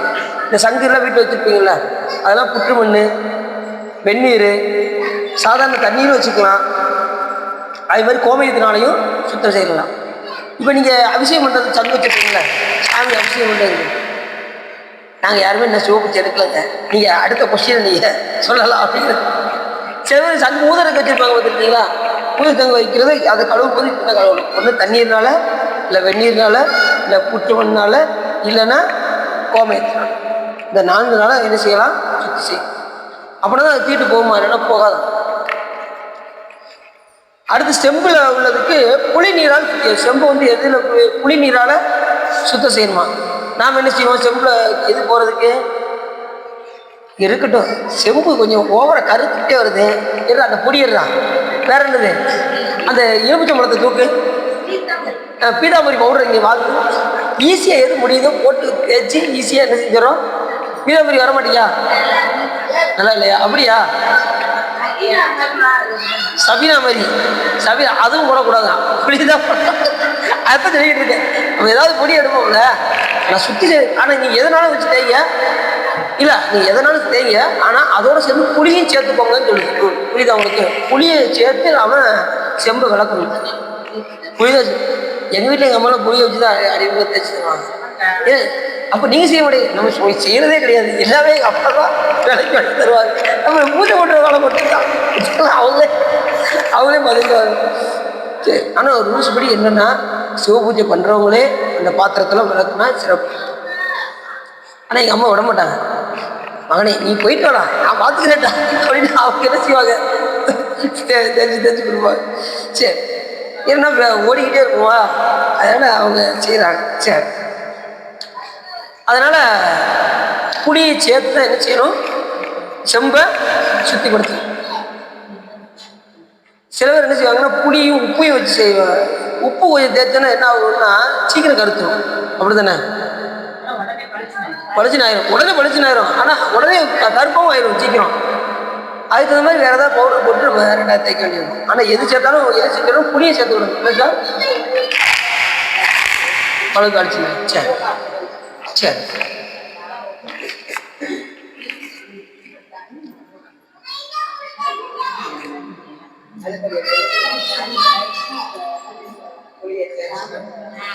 வெண்கல பாத்திரத்தை, வெண்கல பாத்திரம் பார்த்தீங்களா? வெண்கல பாத்திரம் என்னென்ன இருக்கும் சொல்லுங்க. மணி எதில் இருக்கும்? வெண்கலத்தில் தான் இருக்கும். வேற என்ன வெண்கலத்தில் இருக்கும்? பொங்கப்பானை, விளக்கு, எல்லாருமே வெண்கலம் இருக்கும் எல்லார் வீட்லேயும். கோசா சொல்கிறாங்க.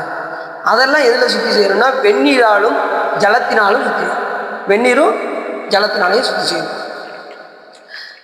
அந்த பாத்திரத்தில் காக்கை தீண்டினால் பசுவின் வெண்ணெயை உருக்கி தடவி அழலில் காய்ச்சி சுற்றி செய்யணும். அது ஏதாவது காக்கை எச்சிட்டுச்சுன்னா எதில், அந்த வெண்கல பாத்திரத்தில் காக்கா ஏதாவது எச்சு, இப்போ வெளியில் வச்சு பூஜை பண்ணுறோன்னு வச்சுக்கோங்க, அந்த நேரத்தில் காக்கா எச்சை விட்டுருச்சுன்னா எண்ணெயில் தான் கழுவணுமா. வெண்ணெயில் உருக்கி தடவி காய்ச்சி பசுவின் வெண்ணெயை உருக்கி தடவி காய்ச்சி என்ன செய்யணுமா அதை விளக்கணும். சிறப்பினுடைய பட்டாடைகள் வெண்கடுகு கூடின நீரினால் சுத்தி செய்யணுமா. பட்டாடை சிறப்பினுடைய பட்டாடைகள் பட்டு இருக்குல்ல அதெல்லாம் எதெல்லாம் வெண்கடுகு போட்டிருக்கு அதை சுத்தி செய்வாங்களா. வெண்கடுகை வச்சு கூடின நீரால் வெண்கடுகு கூடின நீரினால் சுத்தி செய்யணுமா பட்டாடைய. அது மட்டும் இல்லாமல் தர்ப்பை முதலான மோர் சேர்ந்த ஜலத்தினாலும் சுத்தி செய்யணுமா. தர்ப்பை வச்சு புளித்தோல் முதலான பெரிய குளங்களில் தோய்ந்தெடுத்தால் சுத்தி. அது போக பெரிய குளங்கள்ல போய் என்ன செய்யலாமா தோய்ந்து சுத்தி பண்ணலாமா. பன்றி, கழுதை, நாய், பூனை, காகம் இவற்றில் ஒன்று பாண்ட சொற்றில் வாய்ச்சால் அதை பாண்டத்துடனே புறம்பை எடுத்து போடுங்க. இப்போ பன்றி ஏதாவது நம்ம சாப்பிட்ற ஏதாவது வாயை வச்சிருச்சுன்னு வச்சுக்கோங்க. அந்த பண்டத்தில் வச்சுச்சுன்னா அந்த இதை எடுத்து நீக்கிட்டு அந்த இடத்த மட்டும் பாண்ட சொற்று வாயிட்டால் அதை பாண்டத்துடனே புறம்பை எடுத்து போடுங்க. அன்னத்தின் ஒரு புறத்தில் பன்றி முதலிய வாயிட்டதனால் வாயளவு எந்த அளவு வாய வச்சிருக்கோ அந்த அளவு அதை எடுத்து புறம்பை போட்டு அன்னத்தை திருநீட்டாலும் பஞ்சகவியத்தாலும் சுத்தி செய்யுங்க. அதுக்கப்புறம் அந்த சாப்பாடு அப்படி சாப்பிடக்கூடாதான். திருநீரை தெளித்து பஞ்சகவியம் வந்து சொல்லி தான் என்ன செய்யணும். இப்போ நீங்கள் திருச்சி எடுத்துக்கிட்டீங்கன்னு வச்சுக்கோங்க எல்லாத்தையுமே சுற்றி செய்யணும். தண்ணீரை சுற்றி செய்யணும், திருநீரை சுற்றி செய்யணும், எல்லாத்தையும் சுற்றி செஞ்சு தான் என்ன செய்ய முடியும் நம்ம அனுஷ்டானமே பண்ண முடியும். இப்போ சாதாரண ஜலத்தை எடுத்து வச்சதுமே அப்படி நீங்கள் எடுத்து அனுஷ்டானம் பண்ண முடியாது. அதை சுற்றி செய்வதற்கு ஓம் சிவாய நம, ஓம் இருதாய யோசன் சிவாய நம. குரு மத்தியில் உள்ள அமிர்தத்தை கொண்டு போய் அதில் தெளிக்கணும். அந்த தண்ணீரில் நீச்சு எடுத்தவங்களும் தெரியும். ஓம் இருதாய யோசன் சிவாய நம, ஓம் அஸ்திராயப்பட்டு தட்டணும், ஓம் கவசாய யோசனுக்கு மேலே வைக்கணும், ஓம் அஸ்திராயப்பட்டு 10 தடவை திக்கு பந்தனம் அவகுண்டனம் சுத்தணும். அப்புறம் தேனு முத்திரை கொடுக்கணும். அப்புறம் மகாமுத்திரை காட்டி வச்சாதான் அட்ட சம்ஹாரம் பண்ணி அந்த ஜலத்தை சுத்தி செஞ்சு அதுக்கப்புறம் நம்மளை சுத்தி பண்ணணும். ஓம் அஸ்திராய யோசன்னு சொல்லி தலையில் 3 தடவை தெளித்து அப்புறம் சூரியனுக்கு தர்ப்பணம். ஓம் அஸ்திராய சுவாகா அஸ்திராய சுவாகா சூரியனுக்கு தர்ப்பணம் கொடுத்து அப்புறம் ஓம் அஸ்திராய நம என்று மந்திரத்தை வச்சு அதுக்கப்புறம் அஸ்திராய சுவாகா என்று விட்டு இதெல்லாம் அப்புறம் திருநீர் எடுக்கும்போது திருநீரை சுத்தி பண்ணணும். ஒரு நிவர்த்தி 15 மந்திரங்களால் சுத்தி செஞ்சு தான் நம்ம என்ன செய்ய முடியும் திருநீரை பூச முடியும். தூளனம்னு இருக்கு, உத்தூளனம்னு இருக்கு. இப்போ தூளமாக பூசுவது என்பது தண்ணீரில் குலைக்காமல் பூசுவதற்கு தூளம் என்று பெயர். தூளமாக பூசுவது. இப்போ நீங்கள் வெளியில் இப்போ அவசரமாக வெளியே போகிறீங்க, வீட்டை விட்டு வெளியே போகிறீங்க, அந்த இடத்துல நீங்கள் எப்படி பூசுவீங்க? தண்ணியில் குலைச்சி உங்களால் பூச முடியாது. தூளமாக எடுத்து 14 இடங்களில் கஷ்டம் புறமே 14 இடத்துல தண்ணி பூசி அப்படி நம்ம உள்ளே போயிடலாம். ஆனால் அனுஷ்டானம் பண்ணுற நேரத்தில் அப்படி பூச முடியாது. அதுக்கு பேர் உத்தூளனம் என்று பேர். அதை மாணிக்காசரே பாட்டில் சொல்றாரு, உத்தூளித்து அப்படின்னு பாரு. உத்தூளனம் என்பது தண்ணீரினால் குலைத்து பூசுவது, குலைச்சி பூசணும். அது அதிகாரம் யார் கொடுப்பா? குருநாதர் நமக்கு கொடுப்பார். தீட்சை வாங்க ஆன்மாக்களுக்கு தண்ணீர் குலைச்சி பூசக்கூடிய அதிகாரத்தை சிவபெருமான் வடிவம் தாங்கி குருநாதர் வந்து என்ன செய்வார்? சிவபெருமான் குருநாதருக்குள்ள வந்து நமக்கு அந்த தீட்சையை வழங்கினதுக்கப்புறம் நமக்கு அந்த அதிகாரம் ஜலத்தை சுற்றி செஞ்சு திருநீரை சுற்றி செஞ்சு அந்த தண்ணீரை எடுத்து ஓம் இருதாய ஔஷதி சொல்லி எடுத்து அதை கவசாய நீருக்கு குழைத்து அதுக்கப்புறம் 16 இடங்கள் திருநீரை பூசி அதுக்கப்புறம் 11 மந்திரத்தை சொல்லி நம்ம மந்திராபிஷேகம் செய்து அதுக்கப்புறம் தான் நம்ம கையை கழுவி அதுக்கப்புறம் ஓம் ஆத்மதத்வாய சுதா தண்ணீரை குடிச்சு ஓம் வித்யாதத்வாய சுதா ஓம் சிவதத்வாய சுதான்னு சொல்லி ஓம் கவசாய சொல்லி கைவை கழுவி அப்புறம் ஓம் அஸ்திராயப்பட்டு கரை சுற்றி பண்ணணும். அது சகலீகரணம்னு பேர். ஓம் ஆத்மதத்வாய சுதாவிலேருந்து கரை சுற்றி அங்கே சுற்றி வரைக்கும் சகலீகரணம்னு பேர். இதை பண்ணிட்டு தான் நம்ம சிவபூஜைக்குள்ளே போக முடியும். கடைசி அந்த இது வரும், முதல்ல ஒருக்கா வரும், கடைசி ஒருக்கா வரும். அனுஷ்டானத்தை கரை சுற்றி பண்ணி ஓம் சுவாசனாயம சிவமூர்த்தி நம, ஓம் ஈசானமூர்த்தி நம, ஓம் தத்ர சோத்ராய நம, ஓம் அகோர இதாய நம, ஓம் வாமதேவ நம, ஓம் சத்யதேவமூர்த்தி நம, வித்யாதேவாய நம, நேத்ரோபி நம, ஓம் சிவாய நம, ஓம் இருதாய நம, ஓம் சிரசாய நம, ஓம் சிகாய நம, ஓம் கவசாய நம, ஓம் அஸ்திராய நம, ஓம் கவசாய ஓம் சுவாசன நம, சிவமூர்த்தி நம, ஓம் ஈசானமூர்த்தி நம, ஓம் தத்ர சோத்ராய நம, ஓம் அகோர இதாய நம, ஓம் வாமதேவ நம, ஓம் சத்யோஜாத மூர்த்தி நம, ஓம் வித்யாதேவகாய நம, நெத்ரோப்பிய நம, சிவாய நம, இருதாய நம, சிரசாய நம, ஓம் சிவாய நம, ஓம் கவசாய நம, ஓம் அஸ்திராய நம, ஓம் அஸ்திராய பட் சிவாய ஓசக்தி சொல்லி இந்த மாதிரிலாம் சுத்திப்படுத்தி தான் நம்ம என்ன செய்ய முடியும். அங்கத்தை சுத்திப்படுத்தணும். பூஜை பண்ணுறதுக்கு முன்னாடி நம்ம அங்கங்களையும் சுத்திப்படுத்தணும். அப்புறம் கையை சுத்தப்படுத்தணும். ஏன்னா சாமியை தொட போகிறோம், சிவலிங்கத்தை தொட போகிறோம், அதனால் கையை சுத்திப்படுத்தணும். இது எல்லாம் சுத்திப்படுத்தி தான் என்ன செய்ய முடியும். பூஜையில் போக எல்லாத்துக்குமே சுற்றி உண்டு. அதே மாதிரி இந்த பாத்திரத்துக்கும் என்ன உண்டு, சுற்றி உண்டு. நீங்கள் பாத்திரத்துக்கு முழுவதுமே கவசாயம் கழுவும் போதெல்லாம் கவசாயம் சொல்லிட வேண்டியது, சுத்தி படுத்தும் போதெல்லாம் அஸ்திராயப்பட்டு சொல்லிட வேண்டியது. இப்போ பூமி சுத்தி பண்ணுறதுக்கு என்ன செய்யணும், ஓம் அஸ்திராயப்பட்டு தெரிஞ்சுட்டு உட்காந்துட வேண்டியது. அப்படிதானே செய்யுங்க. முதல்ல உட்காரும் போது ஓம் அஸ்திராயப்பட்டு அப்படின்னு சொல்லிட்டு அதே டீச்சர் நல்லா கரெக்டாக பண்ணுறாங்க. நான் கரெக்டாக சொல்கிறாங்க. அதெல்லாம் நாங்கள் டெய்லி செஞ்சுக்கிட்டு தான் சார் இருக்கோம். வேறு ஏதாவது மேட்டர் இருக்கா அப்படின்னு சொல்லிட்டு நிறைய இருக்குது. அனுஷ்டானங்கள் நிறையா இருக்குது. நீங்கள் விரிச்சு செஞ்சீங்கன்னா ரொம்ப நல்லாயிருக்கும். அதுமாதிரி சிவகாயத்ரி மந்திரம் சொல்லி தர்ப்பணம் கொடுக்குறது, அதுக்கப்புறம் சிவபெருமானுக்கே சிவாய சிவாகாஞ்சி கொடுக்குறது, அதுக்கப்புறம் பிதர்களுக்கு கொடுக்குறது, ஞானிகளுக்கு கொடுக்குறது. தர்ப்பணம் கொடுக்கும்போது சர்வப்பியோ ரிஷிகளுக்கு, சர்வப்பிய மனிதர்களுக்கு, சர்வப்பிய பூதர்களுக்கு, சர்வப்பிய பிதிர்பிய சோதா பிதர்களுக்கு, அப்புறம் மாதிரிப்பிய சோதா அப்புறம் மனிதர்களுக்கு மானுடர்களுக்கு, ஞாதிரிப்பிய சோதா ஞானிகளுக்கு, சர்வப்பிய ஆச்சாரியப்பிய சோதா ஆச்சாரிய குருமார்களுக்கு, வந்து சிவபெருமான்கிட்டருந்து இப்போ இருக்கிற குருநாதர் வரைக்கும் எல்லாருக்கும் கொடுக்கணும். எனக்கு இப்போ எனக்கு டைம் ரொம்ப வேணும் அப்படின்னா, நான் ரொம்ப நேரம் எனக்கு டைம் நான் செய்ய போகிறேன் அப்படின்னா நீங்கள் முதல்ல இருந்து சொல்லி கொடுக்கலாம். அதில் சிவபெருமான்கிட்ட ஸ்ரீகண்ட பரமேஸ்வரர்லேருந்து, நந்திய பெருமான்கிட்டருந்து, கனத்குமார முனிவர்கிட்டருந்து, சத்தியஞான தரிசிகிட்டருந்து, பரஞ்சோதி முனிவர்லேருந்து ஒருத்தவங்க பேரையாக சொல்லி கொடுக்கணும். இது அவங்களுக்கு இதெல்லாம் நான் ஆச்சாரிய குருமார்களுக்கு கொடுக்குறது. மாதிரி பேசுவதா, ஞாதி பேசுவதா, ஆச்சாரிய பேசுவதா, இதெல்லாம் இந்த வழியாக வரும்.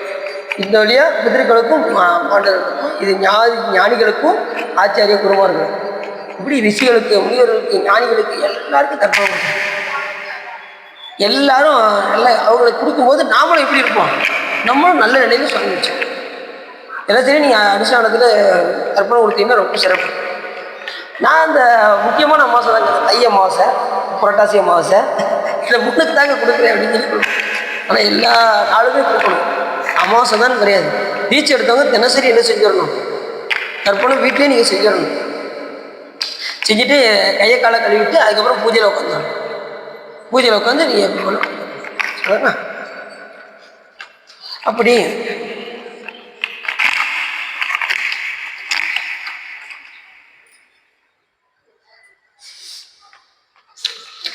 வெண்கல பாத்திரத்தில் வச்சா அதுக்கப்புறம் பண்டி கலந்து ஏதாவது எச்சம் தந்தால் அதை எடுத்து போட்டு என்ன செய்யணும், அந்த அன்னத்தை திருநீட்டாலும் பஞ்சகவித்தாலும் சுற்றி செய்யணும். போஜனம் செய்யினால் உண்டலத்தில் கொசு முதலிய, இங்கே வந்து கொசு அப்படின்னா கொசுன்னு அர்த்தம். நம்ம சாப்பிட்றதுல கொசு ஏதாவது வந்துச்சுன்னு வச்சுக்கோங்க, உண்டலத்தில் விழுந்து செத்தால் அவ்வளவும் எடுத்து குழம்பை போட்டு கையை கழுவி கொண்டு சேட அன்னம் திருநீட்டால் புரோகித்து சுத்தி செய்ய வேண்டும். அதுக்கப்புறம் அந்த பாத்திரத்தை என்ன செய்யணும், சுத்தி செஞ்சுட்டு தான் மருந்துங்கிறவ நம்ம என்ன செய்யணும், பொங்க வேண்டும். பாத்திரத்தில் கொசு வந்து இறந்து கிடந்தால் அந்த இதையே என்ன செஞ்சிடணும், முழுமையாக நீக்கிவிட வேண்டும். அதுதான் எந்த சமையல் செஞ்சாலும் அந்த ஒரு பாத்திரத்தை வச்சு மூடுப்பான்னா என்னோட வீட்டில் என்ன செய்வாங்க, அவசரமாக அதை திறந்து போட்டு எங்கேயாவது போயிடுறது, இல்லை டிவி பார்க்க சீரியல் பார்க்க போயிடுறது. நிறையா வீட்டில் இதுதான் நடக்குது. இதாவது பரவாயில்ல, ஒரு வீட்டுக்கு போயிருந்தேன், அங்கே சாம்பார் திறந்து கிடக்கு, சோறு திறந்து கிடக்கு, இங்கே சீரியல் ஓடிக்கிட்டு இது பார்த்துட்டு இருக்கா அப்படின்னு போனேன். சார் இன்றைக்கி என்ன குழம்பு அப்படின்னு கேட்டேன். எப்போ எங்கே போனாலும் நம்ம இதுதான் நமக்கு பழக்க தோஷம். எங்கே என்ன குழம்பு இன்னைக்கு, எதை நமக்கு தெரிஞ்சது எதாவது வச்சுருந்தாங்களே என்னத்தையாவது சாப்பிடுவோமே அப்படின்னு. உடனே அவங்க சொன்னாங்க, ஸோ உங்களுக்கு பிடிச்ச குழம்பு தான் அப்படின்னா. அப்படியா, என்ன குழம்பு, பாவக்காய் குழம்பு அப்படின்னா. அப்படியா, பாவக்காய் குழம்பு எனக்கு ரொம்ப பிடிக்கும் அப்படின்னு. சரின்னு உடனே எடுக்க போனாங்க. சார் முக்கியமான சீன், ஒரு 5 நிமிஷம் வெயிட் பண்ணுறீங்களா அப்படின்னாங்க. எதுக்கு, முக்கியமான சீன் ஓடிட்டு இருக்கு, ஒரு 5 நிமிஷம் வெயிட் பண்ணுங்க, இப்போ உங்களுக்கு நான் ரெடி பண்ணிடுவேன் அப்படின்னாங்க. சரி அப்படின்ட்டு விறுவிறுன்னு வந்தாங்க. நான் அடியில் பின்னாடி போய் பார்த்தா குழம்புல என்ன கிடந்துச்சு தெரியுமா உங்களுக்கு, பள்ளி கிடக்கு உள்ள. அப்படி திருப்பி விட்டாங்க. இதை திறந்து போடக்கூடாது, தண்ணியவே என்ன செய்யக்கூடாது, திறந்து போடக்கூடாது. தண்ணியில் கொட்டு வந்து கொடுத்து கிடக்கும். என்னதான் எப்பயுமே பாத்திரத்தை மூடுற பழக்கத்தை முதல்ல உருவாக்கிடணும். இல்லைன்னு வச்சுக்கோங்க, ஏன்னா நுண்ணுயிரிலே உள்ளே போகும். கண்ணுக்கு தெரியாத நுண்ணுயிரிலே போகாத யோசிச்சு பாருங்க என்ன. ஆனால் எப்பயுமே பாத்திரத்தை நினைச்சக்கூடாது, குறைஞ்சி போடவே எப்பயுமே மூடிடணும். அதே பார்த்தீங்கன்னா கல்யாணத்துலாம் பார்த்தீங்கன்னா சட்டியை மூடுவாங்க, சில பேர் அப்படியே திறந்து போட்டு அது வாட்டி போய்கிட்டு இருக்கும். ஒரு திரைப்படத்தில் பூனையே உள்ள வந்து படுத்தீங்களா அப்படிலாம் என்ன அப்படி. அதனால எந்த பாத்திரத்தை என்ன செய்யக்கூடாது, அத்தனையும் புரோகித்து என்ன செய்ய சுத்தி செஞ்சுதான் என்ன செய்ய முடியும், அந்த பாத்திரத்தை நாம சமைக்க முடியும்.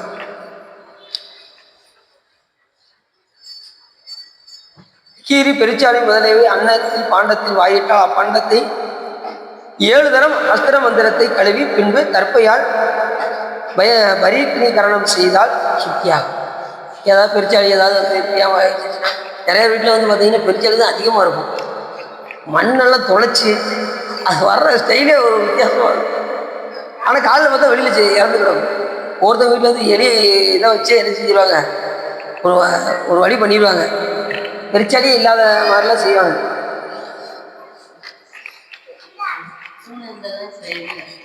பூனை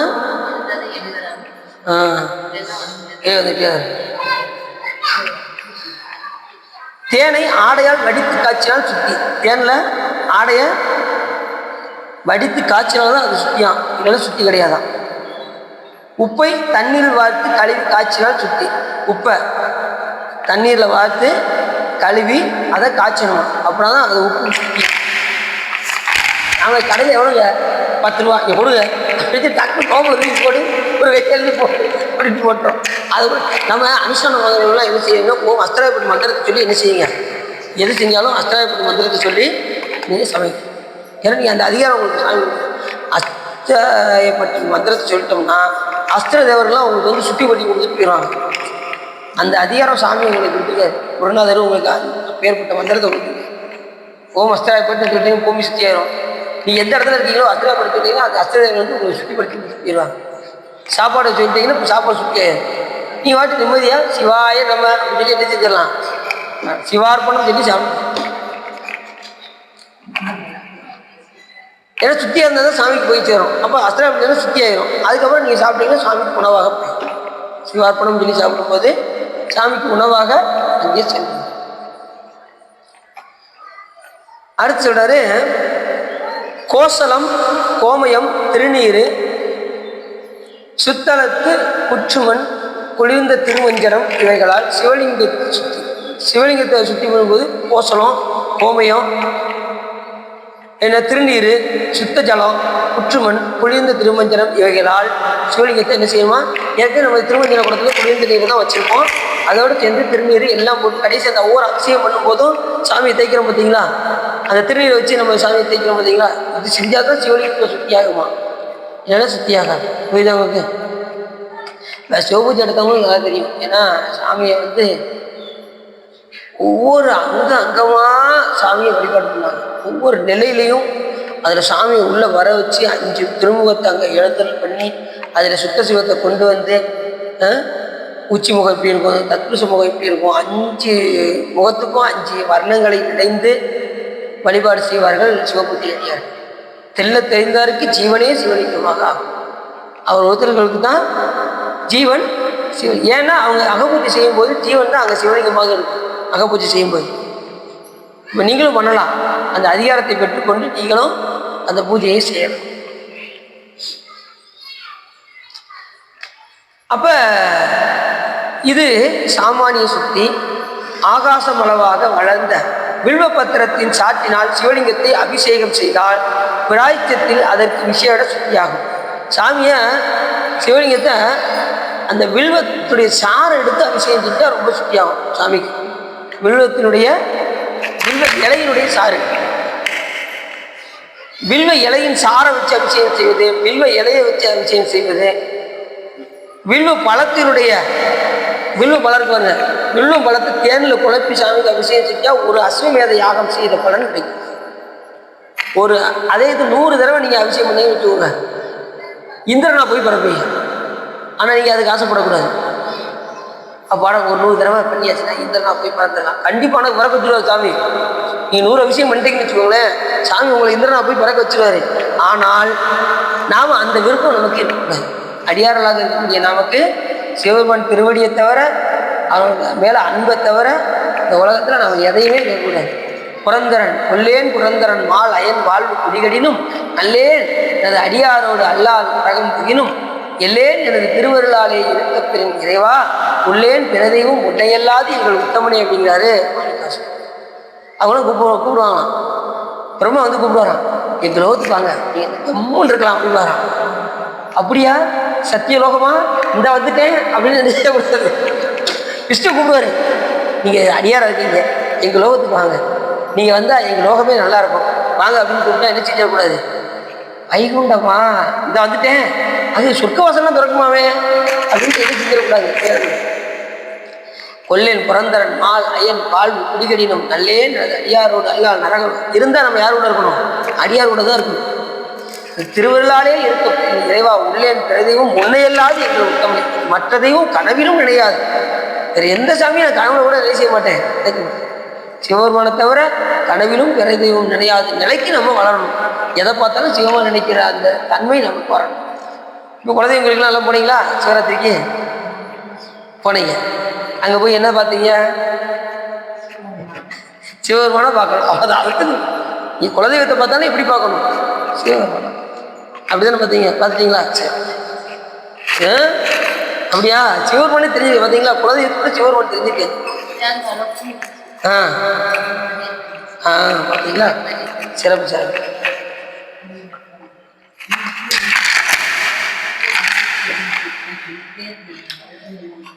செவர்லி பூ பார்த்துருக்கீங்களா? செவர்லி பூக்குள்ள சிவலிங்கம் பார்த்துருக்கீங்களா?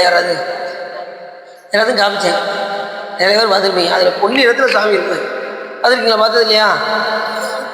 நடுவில் பார்த்துருக்கீங்களா? நாங்கள் எல்லாம் பார்த்துட்டு தான் அமைதியாக இருக்கோம் அப்படின்னு நீங்கள் சொல்கிறதுனா எங்களுக்கு புரியுது. செவரிக்குள்ள நீங்கள் பார்த்தது இல்லைங்களா? அதுக்குள்ளே அதனால தான் அடியார்கள் வந்து அந்த பாதபூஜை செய்யும்போது வெளியில் அந்த பூ மட்டும் போடக்கூடாது.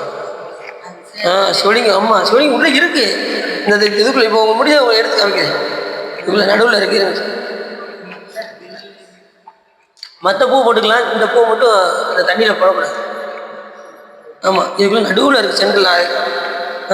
இப்படி கிடையாது, அதை உரிக்கணும். உரிச்சா நடு சென்ட்ரல் ஒரு பாயிண்டில் இருப்பாங்க சார். நான் காமிக்கிறேன். முடிஞ்சதுக்கப்புறம் காமிக்கிறேன். முடிய 7:30 ஆயிடுச்சுல. பாத பூஜை பண்ணுறது வெளியில் அடியாரெல்லாம் தண்ணி வச்சுப்பாங்கல்ல, அதில் பூ போடுவாங்கல்ல, அதில் இந்த பூ போடக்கூடாது. அரளி மட்டும் போடக்கூடாது. செவ்வந்தி மற்ற பூ போட்டுக்கலாம், ஆனால் இதை போடக்கூடாது. ஏன்னா அதில் சிவலிங்கம் இருக்குனால. அது மாதிரி இந்த பூ நாகலிங்க பூ, அதில் சிவலிங்கம் இருக்குல்ல, நாகலிங்க பூ போடக்கூடாது.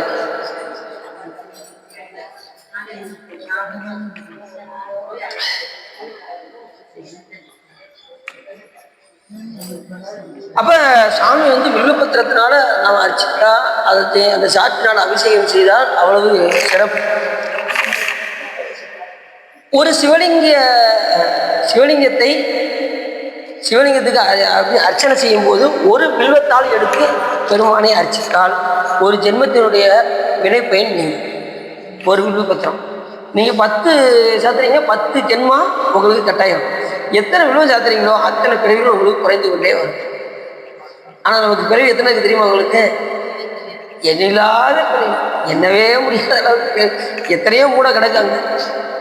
சாமி ஒரு முடிச்சு அவுத்துட்டேப்பா, உனக்கு ஒரு 200 நிறைய திட்டு வச்சிருக்க, ஒரு 1000 திட்டு வச்சிருக்கப்பா, ஒரு 200 போய் அனுப்பிச்சுட்டு அப்படின்னு இங்கே அனுப்பிச்சு விட்டா, இங்கே 10,000 சேர்த்து கொண்டு போய் போனோம்னா உனக்கு 200 தடவை அனுப்பிச்சு இப்படி 10,000 கொண்டு வந்திருக்கேப்பா அப்படிமா அவளை விடையில் நம்ம சேர்த்துக்கிட்டுருக்கோம். அதுதான் தீட்சை வாங்கியாச்சுன்னா அன்றாடம் நாம் செய்த வினைகளெல்லாம் யார்கிட்ட கொடுத்துருவோம்? சிவபெருமான்கிட்ட கொடுத்துருவோம். அப்போ மேல் வினை ஏறாது, அப்போ பிறவி கட்டாகும். ஏற்கனவே சங்கீத வினையை குருநாதர் வச்சுவார், ஆகாமி வினையை கொடுத்துருவோம். பிராப்த வினையை அனுப்பிச்சு பெருமாள் திருவருளால் அனுப்பிச்சுட்டாச்சுன்னா வினை இருக்காது. வினை இருந்தால் தானே பிறவி வரும், இல்லைன்னா பிறவி வராது. அது கட்டாயம். அதுதான் தீட்சை சீக்கிரம் எடுக்கணுங்க. இது அவங்களுக்கு இதை மைண்டில் வச்சுட்டாங்க, புத்தி தத்துவத்தை பதிய வச்சுட்டாங்க. இதுவே வந்து பாருங்க, அடுத்த வருஷம் சிவா எப்படி டீச்சருக்கு போறீங்க அப்படின்னு கேட்கறது பாருங்க, வந்து வந்துடும் பாருங்க. அதுக்கப்புறம் சரவண சோழம் தாண்டி போயிடுவாங்க அவங்க. தம்பி அப்படின்னு சிவபூஜை எடுக்க போறேன்பா அப்படிப்பாங்க அவங்க. சரி, சந்தோஷம் சந்தோஷம். எல்லாரும் டீச்சர் எடுக்கணுன்றதான் நோக்கம். ஏன்னா யாரும் வினைப்பினை ஏற்றக்கூடாது, அக வினையெல்லாம் கழிக்கணும், சஞ்சீத குருநாத்தை எரிக்கணும், பிராப்த வினை அனுபவிச்சு தீர்க்கணும், அதுக்கப்புறம் பிறவி எல்லாத்துக்கும் வரக்கூடாதுதான் எல்லாத்துக்குமே நம்ம புரியுது அவங்களுக்கு. நம்மளோட நோக்கம்னா எல்லாரையும் டீச்சர் வைக்கிறது தான் நம்ம நோக்கம். நம்மளோடு விட்டக்கூடாது. நாம் பெற்ற இன்பம் பெருகையும் வையகம் தான் பற்றி நின்ற மறைப்பொருள் சொல்லிடின் முன் பற்றப்பட்ட உணர்வுறு மந்திரம் தான் பற்றப்பட்ட தலைப்படுமாமே என்று சொல்வதற்கிறாங்க. அவங்கவுங்க குருநாதத்தை உபதேசம் வாங்கி அந்தந்த மந்திரத்தில் அழுந்தி சிவ பேரின்பத்தை அனுபவிக்க வேண்டும் என்பதுதான் இந்த எளியனுடைய நோக்கம். திருமணத்தை அதை கிடையாது. தான் பெற்ற இன்பம் பெருகையும் வையகம் அப்படின்னு சொல்லுது.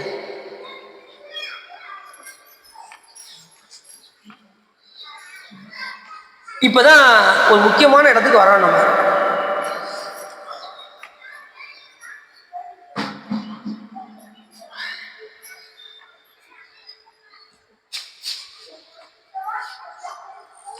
அபத்திபூர்வமாய் சந்தியாவந்தனம் பண்ணாதொழிந்தால் யாராவது அனுஷ்டானம் செய்யாம விட்டா, சார் இப்பதான் நீங்க ரொம்ப கவனமாக ஊடலை கொஞ்ச நாள் விட்டுட்டாங்கல்ல, நம்ம வீட்டில் சிவா விட்டாங்கல்ல, அனுஷ்டானம் பண்ணா விட அது மறுபடியும் ஆரம்பிச்சா பண்ண பார்த்தீங்க. அதுக்கப்புறம் தான் ஆமாம் ஆமாம் அதுக்கப்புறம் தான் பண்ணியிருக்கேன். இப்போ அவங்க கூட்டு அதான் வாங்கி கூட்டு போகிறவங்க அதை கரெக்டாக சொல்லி கூட்டு போகணும். இதை ஒரு நாள் கூட விட்டுறக்கூடாதுன்னு சொல்லி கூட்டு போகணும் அனுஷ்டானம் பண்ணுறது. இப்போ அதுக்குரிய இதெல்லாம் சொல்கிறேன் கேட்டுக்கோங்க. பண்ணாதொழிந்தால் அபத்திபூர்வமாக சந்தியாவந்தனம் பண்ணாதொழிந்தால் அது குற்றம் போகும்படி சத்யோஜாத மந்திரத்தின் 100 வருடம் ஜெயிக்கணும். ஒரு தடவை பண்ணாம விட்டா எத்தனை நாள் பண்ணாமல் இருக்காங்களோ அத்தனை தடவை சொல்லணும். 4 வருஷம் கிட்டத்தட்ட 325 + 4 கூட்டிக்கோங்க, அத்தனை தடவை அவங்க சொல்லணும். சரி, 4ஆம் சந்தி தவறினால் அம்மந்திரம் 400 முறை ஜெயிக்க வேண்டும். இல்லை எத்தனை தடவை அதான் அதைத்தான் சொல்கிறாங்க. ஒவ்வொரு முறை ஒரு நாள் தவிர்த்தா எத்தனை தடவையோ அத்தனை தடவைக்கு தகுந்த மாதிரி நம்ம மடங்கா ஒவ்வொரு மடங்காக பெருகிக்கிட்டே வரும். ஒரு காலம் சிவபூஜையை அபூர்வமாக செய்யாதிருந்தால் அகோரத்தை 1000 முறை ஜெயிக்க வேண்டும். சிவபூஜை பண்ணாமல் இருந்தா முதல் சொன்னது சந்தியாவந்தனம் அனுஷ்டானம். 2வது சிவபூஜை ஒரு நாள் செய்யாமல் விட்டா அகோர மந்திரத்தை 1000 முறை ஜெபிச்சு சிவபூஜை செய்தால் அது குற்றம் போகும். புத்திபூர்வமாக புத்திபூர்வம் அபுத்திபூர்வம்னா புத்திபூர்வம்னா தெரிஞ்சு செய்வது, அபுத்திபூர்வம்னா தெரியாமல் செய்வதுன்னு அர்த்தம். புரிஞ்சுச்சா?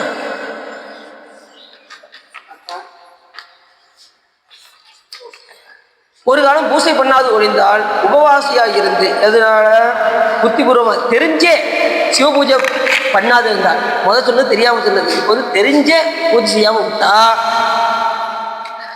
உபவாசியாக இருந்து அம்மந்திரத்தை 2000 வரை ஜெயிக்கணும். எந்த மந்திரத்தை?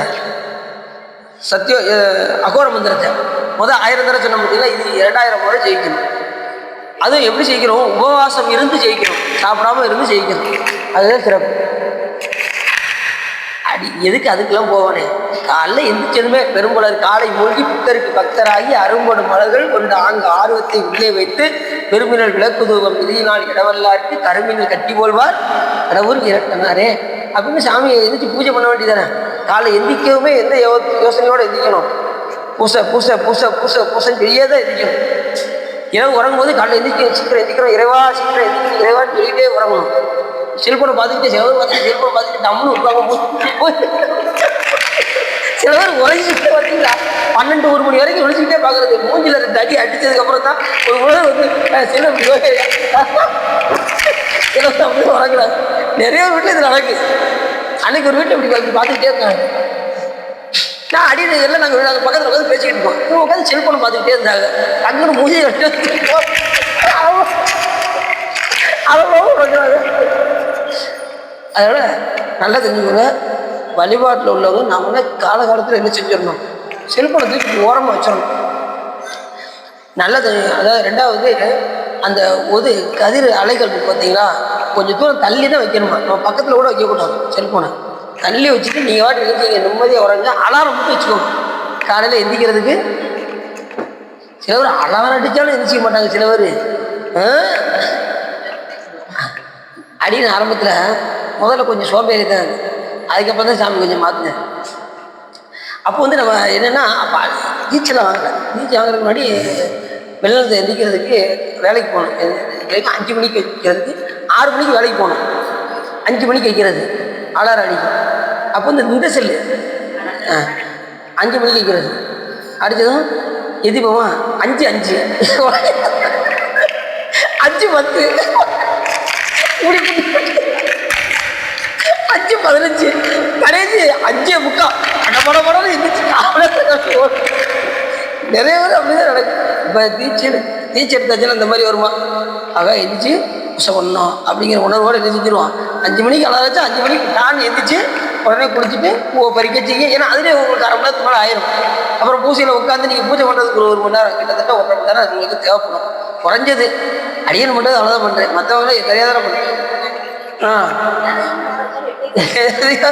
அப்படியே விடுறாங்களோ? அப்போ அனுஷ்டானம் எப்போ பண்ணுவாங்க? அனுஷ்டானம் எப்போ பண்ணுவாங்க?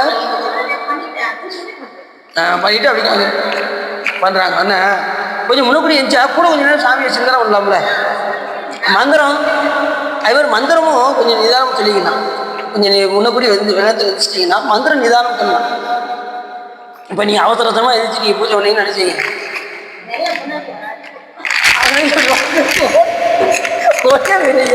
அப்போ ஆனால் பூசை முடிச்சா அப்படின்ட்டு சில பேர் பார்த்தீங்கன்னா டயம் இருக்கும், ஒரு வேலையும் இருக்காது. பேசாமல் நல்லா நிம்மதி ஜெபம் பண்ணலாம்ல, மாட்டாங்க. அந்த வாசனை நம்ம தாக்கக்கூடாது. எப்பயும் போல அந்த வேகமாக பண்ணிட்டு தூக்கி வச்சுட்டு வெளியே போய் சும்மா இருந்தாலும் உட்காந்துருப்பாங்க. ஆனால் அந்த பூஜையில் உட்காந்துட்டு வந்தாங்க. நிறைய பேர் அப்படியே இருக்கு நினைச்சவங்களுக்கு. அதனால் ஜெபம் பண்ணும்போதெல்லாம் நம்ம வந்து அவங்க தியானம் அதுலேயும் பார்த்தீங்கன்னா நமக்கு அந்த ஜெபம் பண்ணும்போது எல்லா ஃபோன் அடிக்கும். இன்னைக்கு கூட பாருங்க ஜெபம் பண்ணும்போது தான் ஃபோன் அடிக்கும். நம்ம வினைப்பேன் அப்படிலாம் வந்து தடுக்கும். அதை மீறி தான் நம்மளாம் வழிபாடு பண்ணணும். புரியுது அவங்களுக்கு? தியானம் உள்ளம் நிறைந்து வகை சிறந்து நிறைய இருக்குது. நம்ம கொஞ்சம் கொஞ்சமாக போகணும். தியானம் உள்ளம் நிறைந்து வகை சிறந்து இந்த சிவதர்மத்திற்கு நீங்கள் கேட்டீங்கன்னா உங்களுடைய வகையினை கலைந்து திருவருள் வரை என்று சொல்லி திருப்பூர் வழி அடியின் வரையை நிறைய செய்ய வச்சுட்டோம். எருவாய் கருவாய் தனிலே உருவாய் இதுவே பயிராய் விளைவாகி இவர் போய் அவராய் அவர் போய் இவராய் இதுவே தொடர்வாய் வெறி போல ஒரு தாயிரு தாய் பல கோடிய தாய் உடனே அவராய் அழியாதே ஒரு தாள் முருகாய் பரமா குமரா உயிர்காயன போத அருள் தாராய் ஒரு காயன போர் தரமோ அடியார் முடிமேல் இணைத்தாள் அருள்வோனே முனிவோர் அமரோ முறையோ எனவே முதுசூருரர் மேல் விடும் வேளா திருமால் வீரமும் அறியாத பசி சிறுவா திருமால் மருகோனே செழுமாமதில் அழகார் மொழில் சூழ் திருவீதியில் வாழ் பெருமாளே முருகாயன ஓர் தர போது அடியார் முடிமேல் இணைத்தாள் அருள்வோனே. பார்வதியம் கைலாய வருவதை காட்டும் என்னை பயில்வாய் மேகண்டான் நெல்லடிக்கோள் மெய்ஞான பானுவாய் உயிலாரும் திருவாவூர் தெரிவாள் குரு நமச்சிவாய் தேவன் சைலாதி மரமுடியும் திருவரம் நீடோடி தலைகமாதோ பவப்பெரும் கடலை கடப்பிடுவதற்கு பரமன் வகுத்த அருளறிய ஓப்புடன் உயிர்கள் கடைபிடித்து உய்ய உதவும் துரசி ஆதினத்தில் தவப்பிரகாசம் தரணியில் தன்றல் செங்கோல் வச்சியம் சிவப்பிரகாச தேசியன் மலர்த்தால் சென்னியில் கொண்டு கொற்றதுமே வான்மிகில் வளாதுமிக வழிவளம் சிறக்க மன்னன் போன்முறை அரசு செய்க குறைவில்லா உயிர்கள் வாழ்க்கை நன்முறை அரங்கல் ஓங்க நற்றவம் வெள்ளி மல்க மேன்மிகள் சைவ நீதி விளங்குக. பையம் நீடுக மாமணி மண்ணுக மெய் விரும்பிய அன்பர் விளங்குக சைவ நன்னறிதான் தலை தூங்குக தெய்வன் திருநீர் சிறக்க சிற்றம பார்வதீபதையே என்னாருடைய சுவனையை போற்றி நாட்டவர்க்கும் இறைவா வெற்றிவேல் முருகனுக்கு சிற்றம்பலம் பிள்ளையம்பலம் பொன்னம்பலம் அருணாச்சலம் ஏழாம்பலம் பயங்கரமா